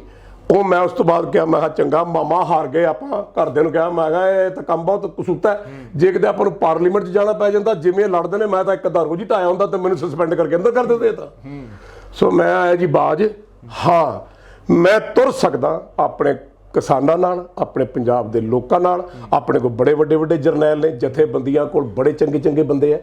ਮੈਂ ਚਾਹੁੰਦਾ ਤੁਸੀਂ ਆਪਣੀ ਪਾਰਟੀ ਬਣਾਓ, ਅਲੱਗ ਪਾਰਟੀ ਬਣਾਓ, ਚੰਗੇ ਬੰਦਿਆਂ ਨੂੰ ਖੜੇ ਕਰੋ, ਉਹਨਾਂ ਨੂੰ ਵੋਟਾਂ ਪਾਓ, ਔਰ ਸਾਰੇ ਕਿਸਾਨ, ਸਾਰਾ ਪੰਜਾਬ 99% ਸਾਰਾ ਇਹਨਾਂ ਦੇ ਨਾਲ ਹੋਵੇ।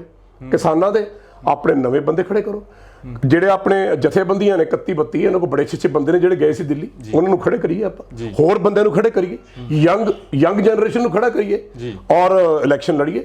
ਮੇਰੀ ਜਿੱਥੇ ਲੋੜ ਪਊਗੀ ਮੈਂ ਐਜ਼ ਇਨਸਾਨ ਤਾਂ ਜਾ ਸਕਦਾ, ਪਰ ਮੈਂ ਜਾ ਕੇ ਇਲੈਕਸ਼ਨ ਨਹੀਂ ਲੜ ਸਕਦਾ, ਮੈਂ ਜਾ ਕੇ ਵੋਟ ਨਹੀਂ ਮੰਗ ਸਕਦਾ, ਤੇ ਨਾ ਹੀ ਮੈਂ ਗੰਦ 'ਚ ਜਾਣਾ। ਹਾਂ, ਜਿੱਦਣ ਕੋਈ ਸਫਾਈ ਹੋ ਜੂਗੀ, ਇਦਾਂ ਲੱਗੂਗਾ ਵੀ ਹਾਂ ਪੰਜਾਬ 'ਚ ਨਵੀਂ ਪਾਰਟੀ ਆਈ ਹੈ, ਖਾਲਸੇ ਆਏ ਆ, ਤੁਹਾਡੇ ਵਰਗੇ ਜਵਾਨ ਆਏ ਆ, ਮੁੰਡੇ ਆਏ ਆ, ਤਾਂ ਉਹ ਬਹੁਤ ਸੋਹਣਾ ਕੰਮ ਚੱਲ ਰਿਹਾ, ਬਹੁਤ ਵਧੀਆ। ਪਰ ਜੇ ਉਹ ਮਾੜਾ ਕੰਮ ਕਰਨਗੇ ਮੈਂ ਆਵਾਜ਼ ਫੇਰ ਉਠਾਊਂਗਾ। ਮੈਂ ਸਿਰਫ ਆਵਾਜ਼ ਉਠਾਉਣੀ ਹੈ। ਮੈਨੂੰ ਗੁਰੂ ਘਰ ਚੋਂ ਇਹ ਹੁਕਮ ਹੈ ਵੀ ਤੂੰ ਕੌਮ ਨੂੰ ਜਾ ਕੇ ਦੱਸਣਾ ਹੈ ਕਿ ਤੁਹਾਡਾ ਇਹ ਹਾਲ ਕਿਉਂ ਹੈ। ਮੈਂ ਤਾਂ ਉਹ ਕਰਦਾ ਫਿਰਦਾ, ਰਾਜ ਚੰਗਾ ਚਲਾਵੇ ਜਿਹੜਾ ਮਰਜ਼ੀ ਰਾਜਾ ਆਵੇ, ਲੇਕਿਨ ਜੇ ਰਾਜ ਗਲਤ ਚੱਲੂਗਾ ਲੋਕੀ ਦੁਖੀ ਹੋਣਗੇ, ਮੇਰੇ ਵਰਗਾ ਹੋਰ ਕੋਈ ਖੜਾ ਹੋ ਜਾਊਗਾ ਜੀ।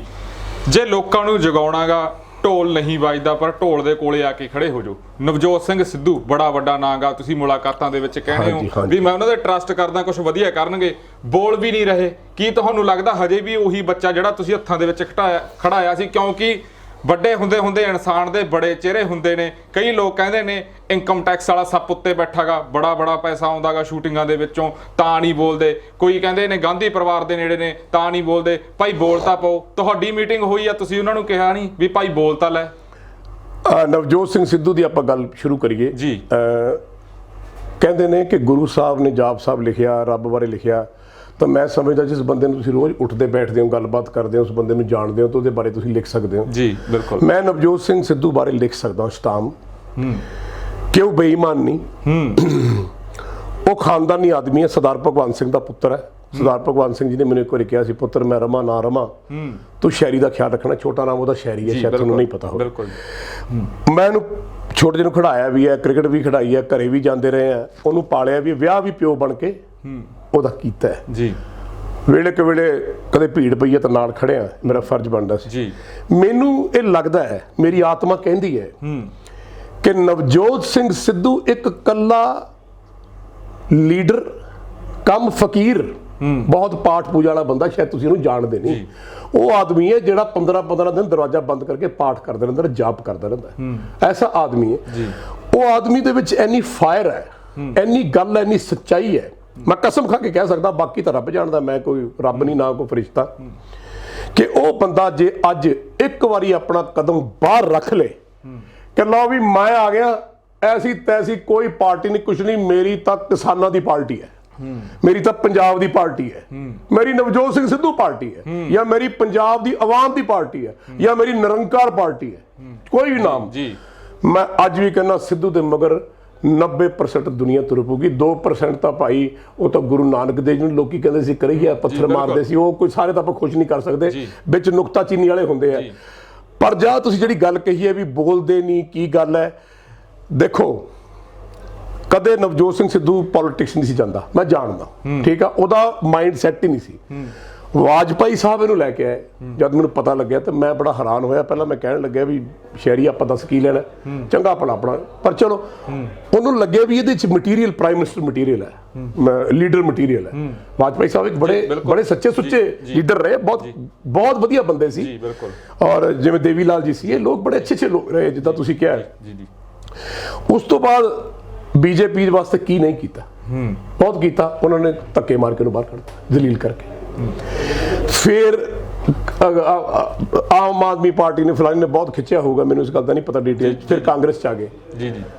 ਕੀ ਤੁਸੀਂ ਕੀਤਾ ਉਸ ਬੰਦੇ ਨਾਲ?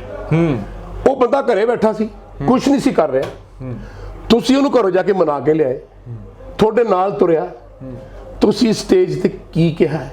ਇੱਕ ਤਰੀਕਾ ਜਦ ਤੁਸੀਂ ਕਿਸੇ ਨੂੰ ਮਨਾ ਕੇ ਲਿਆਉਨੇ ਵੀ ਆਹ ਪਰਚੀ 2 ਮਿੰਟ ਤੋਂ ਜ਼ਿਆਦਾ ਨਹੀਂ ਬੋਲਣਾ, ਪਿੱਛੇ ਲੱਤ ਮਾਰਤੀ, ਇਹ ਤਾਂ ਜਲੀਲ ਕਰਨ ਵਾਲੀ ਗੱਲ ਸੀ ਨਾ। ਤੇ ਉਹਨੇ ਫਿਰ ਸਪੀਚ ਦਿੱਤੀ, ਉਸ ਤੋਂ ਬਾਅਦ ਉਹ ਨਹੀਂ ਕਿਤੇ ਗਿਆ। ਅੱਜ ਦੀ ਡੇਟ ਦੇ ਵਿੱਚ ਮੈਂ ਮੰਨਦਾ ਕਿ ਨਵਜੋਤ ਸਿੰਘ ਸਿੱਧੂ ਜੇ ਅੱਜ ਵੀ ਤੁਰ ਪਏ ਸ਼ਹਿਰੀ, ਮੈਂ ਹੱਥ ਜੋੜ ਕੇ ਤੈਨੂੰ ਕਹਿੰਦਾ ਪੰਜਾਬ ਨੂੰ ਅੱਜ ਤੇਰੀ ਲੋੜ ਹੈ, ਅੱਜ ਵੀ ਤੁਰ ਪਏ, ਅੱਜ ਵੀ ਜਥੇਬੰਦੀਆਂ ਇਕੱਠੀਆਂ ਹੋ ਕੇ ਸਾਰੀਆਂ ਕਹਿ ਦੇਣ ਨਵਜੋਤ ਸਿੰਘ ਸਿੱਧੂ ਸਾਡਾ ਲੀਡਰ ਹੈ, ਮੈਂ ਉਹਨੂੰ ਘਰੋਂ ਚੱਕ ਕੇ ਲਿਆਉਂਗਾ, ਮੈਨੂੰ ਨਾ ਨਹੀਂ ਕਰਦਾ, ਮੇਰੇ ਪਿੱਛੇ ਸਿਰ ਵੀ ਵਧਾ ਦੂਗਾ, ਮੈਨੂੰ ਇਸ ਗੱਲ ਦਾ ਯਕੀਨ ਹੈ। ਪਰ ਉਹਨੂੰ ਆਪਾਂ ਨੂੰ ਬਾਹਰ ਕੱਢਣਾ, ਇੱਕ ਉਹਨੂੰ ਸਹਾਰਾ ਚਾਹੀਦਾ। ਪਤਾ ਕੀ ਹੁੰਦਾ, ਜਦ ਬੱਚਾ ਇਕੱਲਾ ਹੋ ਜਾਏ ਨਾ ਤੇ ਸਿਰ ਤੇ ਸਾਈ ਨਾ ਹੋਵੇ, ਸਿਰ ਤੇ ਪਿਓ ਨਾ ਹੋਵੇ, ਉਹ ਇਹ ਸੋਚਣ ਲੱਗਦਾ ਯਾਰ ਮੈਂ ਇੰਨਾ ਕੁਝ ਕੀਤਾ, ਮੇਰੇ ਕੀ ਪੱਲੇ ਹੈ। ਮੈਂ ਸਮਝਦਾ ਨਵਜੋਤ ਸਿੰਘ ਸਿੱਧੂ ਪੰਜਾਬ ਦੀ ਧਰਤੀ ਦਾ ਪੁੱਤਰ ਆ, ਪੰਜਾਬ ਦੀ ਧਰਤੀ ਮਾਂ ਦਾ ਪੁੱਤਰ ਹੈ। ਇੱਕ ਵਾਰੀ ਜਥੇਬੰਦੀਆਂ ਸਾਰੀਆਂ ਕਿਸਾਨਾਂ ਦੀਆਂ ਇਕੱਠੀਆਂ ਹੋ ਕੇ ਕਹਿ ਦੇਣ, ਮੈਂ ਇਹਨੂੰ ਲੈ ਕੇ ਆਉਂਗਾ, ਆਪਾਂ ਲੀਡਰ ਬਣਾ ਲਾਂਗੇ, ਮੈਂ ਤੁਹਾਨੂੰ ਲਿਖ ਕੇ ਦੇ ਦਿੰਦਾ, ਜੇ ਕਿਸੇ ਪਾਰਟੀ ਨੂੰ ਇੱਕ ਵੋਟ ਵੀ ਪੈ ਗਈ, ਹੋ ਸਕਦਾ ਇੱਥੇ ਬਹੁਤ ਕੁਝ ਹੋਵੇ, ਬਹੁਤ ਕੁਝ ਉਹ ਕਰਾਉਣ, ਪਰ ਨਵਜੋਤ ਸਿੰਘ ਸਿੱਧੂ ਆਪਣੇ ਪੰਜਾਬ ਦਾ ਸੀਐਮ ਬਣ ਕੇ ਨਿਕਲੂਗਾ। ਤੇ ਉਹਦੇ ਨਾਲ ਜਿੰਨੇ ਜਥੇਬੰਦੀਆਂ ਦੇ ਯੰਗ ਲੀਡਰ ਹੋਣਗੇ, ਹੈ ਜੀ, ਉਹ ਮੰਤਰੀ ਵੀ ਹੋਣਗੇ, ਐਮਐਲਏ ਵੀ ਹੋਣਗੇ। ਨਵਾਂ ਸੂਰਜ, ਨਵੀਂ ਗੱਲ ਨਵਜੋਤ ਸਿੰਘ ਸਿੱਧੂ ਸਾਡੀ ਜਥੇਬੰਦੀਆਂ ਕਿਸਾਨ ਦੀਆਂ ਇਕੱਠੇ ਹੋ ਕੇ ਨਵਾਂ ਸੂਰਜ ਪੰਜਾਬ ਦੀਆਂ ਚੜਾ ਸਕਦੀ। ਅਸੀਂ ਵੀ ਇਹੀ ਆਸ ਕਰਦੇ ਹਾਂ ਵੀ ਨਵਾਂ ਸੂਰ। ਮੈਂ ਤਾਂ ਅਰਦਾਸ ਰੋਜ਼ ਹੀ ਕਰਦਾ ਜੀ ਕਿ ਸੱਚੇ ਪਾਤਸ਼ਾਹ ਇਹ ਕੰਮ ਹੋਵੇ, ਔਰ ਮੈਨੂੰ ਲੱਗਦਾ ਇਹ ਹੋ ਜਾਣਾ। ਸਿਰਫ ਇਹਨਾਂ ਦੀ ਹਾਂ ਕਰਨ ਦੀ ਗੱਲ ਆ, ਮੈਨੂੰ ਕਹਿ ਦੇਣ ਮੈਂ ਲੈ ਆਉਂਗਾ, ਉਹ ਪੁੱਤਰ ਮੈਨੂੰ ਨਾ ਨਹੀਂ ਕਰਦਾ, ਮੈਨੂੰ ਯਕੀਨ ਇਸ ਗੱਲ ਦਾ। ਪਰ ਮੈਂ ਲਿਆਵਾਂ ਤਾਂ ਜੀ ਗਰੰਟੀ ਹੋਵੇ। ਮੈਂ ਲੈ ਕੇ ਆਵਾਂ ਤੁਸੀਂ ਰੁੱਸ ਜਾਓ ਜੀ, ਉਹ ਮੈਂ ਜੀ ਫਲਾਨਾ, ਉਹ ਮੈਂ ਜੀ ਧਮਕਾ, ਮੈਂ ਉੱਥੇ ਜੀ, ਉਹ ਇਹ ਕੀ ਸੁਪਨਾ ਲੈਂਦਾ ਮੈਂ ਸੀਐਮ ਬਣਾ ਫਲਾਨਾ ਬਣਾ, ਐਦਾਂ ਨਹੀਂ ਹੋਣਾ। ਇੱਕ ਝੰਡੇ ਥੱਲੇ ਨਵਜੋਤ ਸਿੰਘ ਸਿੱਧੂ ਨੂੰ ਲੀਡਰ ਰਿਆਓ, ਬਾਕੀ ਸਾਰੇ ਦਾ ਮਗਰ ਚੱਲੋ, ਦੇਖੋ ਕੀ ਹੁੰਦਾ। ਮੈਂ ਕਹਿੰਦਾ ਇੱਕ ਦਿਨ he will be the prime minister of the country, ਇਹ ਵੀ ਕਹਿ ਸਕਦਾ ਜੀ। ਮੈਂ ਜਾਂਦੇ ਜਾਂਦੇ ਚਾਹੂੰਗਾ ਅੱਜ ਦੀ ਨੌਜਵਾਨੀ ਦੇ ਜਿਹੜੇ ਨਵੇਂ ਮੁੰਡੇ ਤੁਹਾਨੂੰ ਦੇਖ ਰਹੇ ਨੇ, ਸਾਡੇ ਚੈਨਲ ਦੇ ਨਾਲ ਬੜੇ ਯੰਗਸਟਰ ਜੁੜੇ ਹੋਏ ਨੇ, ਉਹਨਾਂ ਨੂੰ ਕੀ ਸੰਦੇਸ਼ ਦੇਣਾ ਚਾਹੋਗੇ? ਮੈਂ ਤਾਂ ਬੇਟਾ ਇੱਕ ਗੱਲ ਸਿੱਖੀ ਹੈ ਜੀ, ਜੋ ਮੇਰੇ ਵੱਡ ਵਡੇਰਿਆਂ ਨੇ ਗੁਰੂ ਘਰ ਨੇ ਸਿਖਾਈ ਹੈ ਵੀ ਜਿਹਨੇ ਆਪਣੇ ਪਿਓ ਦੀ ਉਂਗਲ ਫੜੀ ਹੈ, ਪਿਓ ਮੀਨਸ ਅਕਾਲ ਪੁਰਖ ਜੀ, ਗੁਰੂ ਘਰ। ਮੈਂ ਤਾਂ ਗੁਰੂ ਘਰ ਦਾ ਕੁੱਕਰ ਹਾਂ, ਮੈਂ ਤਾਂ ਪਟਾ ਪਾਇਆ। ਮੈਂ ਇੱਕ ਕੁੱਤਾ ਜਿੱਦਾਂ ਬੈਠਾ ਹੁੰਦਾ ਮਾਲਕ ਨੂੰ ਕਹਿੰਦਾ ਮੈਨੂੰ ਵੀ ਡੁੱਕ ਕਦੇ ਪਾ ਦੇ। ਮੈਂ ਤਾਂ ਗੁਰੂ ਘਰ ਚੋਂ ਉਹ ਡੀਕੀ ਜਾਂਦਾ ਮੈਨੂੰ ਵੀ ਡੁੱਕ ਪੈ ਜੂ ਕਦੇ। ਤੇ ਮੈਂ ਤਾਂ ਬਾਬਾ ਦੀਪ ਸਿੰਘ ਦਾ ਇੱਕ ਛੋਟਾ ਜਿਹਾ ਉਹਨਾਂ ਦੀ ਜੁੱਤੀ ਦੀ ਮਿੱਟੀ ਆ। ਇਹੀ ਕਹੂੰਗਾ ਤੁਸੀਂ ਬਾਣੀ ਪੜੋ, ਗੀਤਾ ਪੜੋ, ਰਮਾਇਣ ਪੜੋ, ਕੁਰਾਨ ਸ਼ਰੀਫ ਪੜੋ, ਤੁਸੀਂ ਬਾਈਬਲ ਪੜੋ, ਰੱਬ ਨੂੰ ਧਿਆਓ, ਔਰ ਆਪਣਾ ਕਿਰਦਾਰ ਹਰੀ ਸਿੰਘ ਨਲੂਏ ਵਰਗਾ ਬਣਾਓ। ਤੁਸੀਂ ਦੇਖਣਾ ਤੁਹਾਡਾ ਜੀਵਨ ਇੰਨਾ ਖੂਬਸੂਰਤ ਹੋ ਜਾਏਗਾ। ਵੱਡੀ ਮਾਂ ਬਰਾਬਰ ਦੀ ਭੈਣ, ਛੋਟੀ ਧੀ, ਜਿੱਥੇ ਗਰੀਬ ਦੁਰਬਾ, ਜਿੱਥੇ ਕੋਈ ਗੱਲ ਹੋ ਰਹੀ, ਜਿੱਥੇ ਲੋੜ ਉੱਥੇ ਖੜੇ ਹੋ, ਭੁੱਖੇ ਨੂੰ ਰੋਟੀ ਖਵਾਓ। ਐਸੇ ਕਰਮ ਕਰੋ ਕਿ ਜ਼ਿੰਦਗੀ ਦੇ ਵਿੱਚ ਜਦ ਤੁਸੀਂ ਇਸ ਧਰਤੀ ਤੋਂ ਜਾਓ ਤਾਂ ਤੁਹਾਨੂੰ ਅਕਾਲ ਪੁਰਖ ਗੁਰੂ ਆਪ ਲੈਣ ਆਵੇ ਕਿ ਆ ਮੇਰੇ ਬੱਚੇ ਤੂੰ ਧਰਤੀ ਤੇ ਗਿਆ ਸੀ, ਬਹੁਤ ਸੋਹਣਾ ਕੰਮ ਕੀਤਾ। ਸੋ ਜਿਹਨੇ ਆਪਣੇ ਪਿਓ ਦੀ ਉਂਗਲ ਫੜੀ ਹੈ ਉਸ ਦੁਨੀਆ ਦੇ ਭਵ ਸਾਗਰ 'ਚ ਗਵਾਚ ਨਹੀਂ ਸਕਦਾ। ਵਾਹਿਗੁਰੂ ਜੀ ਕਾ ਖਾਲਸਾ, ਵਾਹਿਗੁਰੂ ਜੀ ਕੀ ਫਤਿਹ। ਸੋ ਦੋਸਤੋ, ਇਹ ਸੀ ਅਦਾਕਾਰ ਜੋਗਰਾਜ ਸਿੰਘ।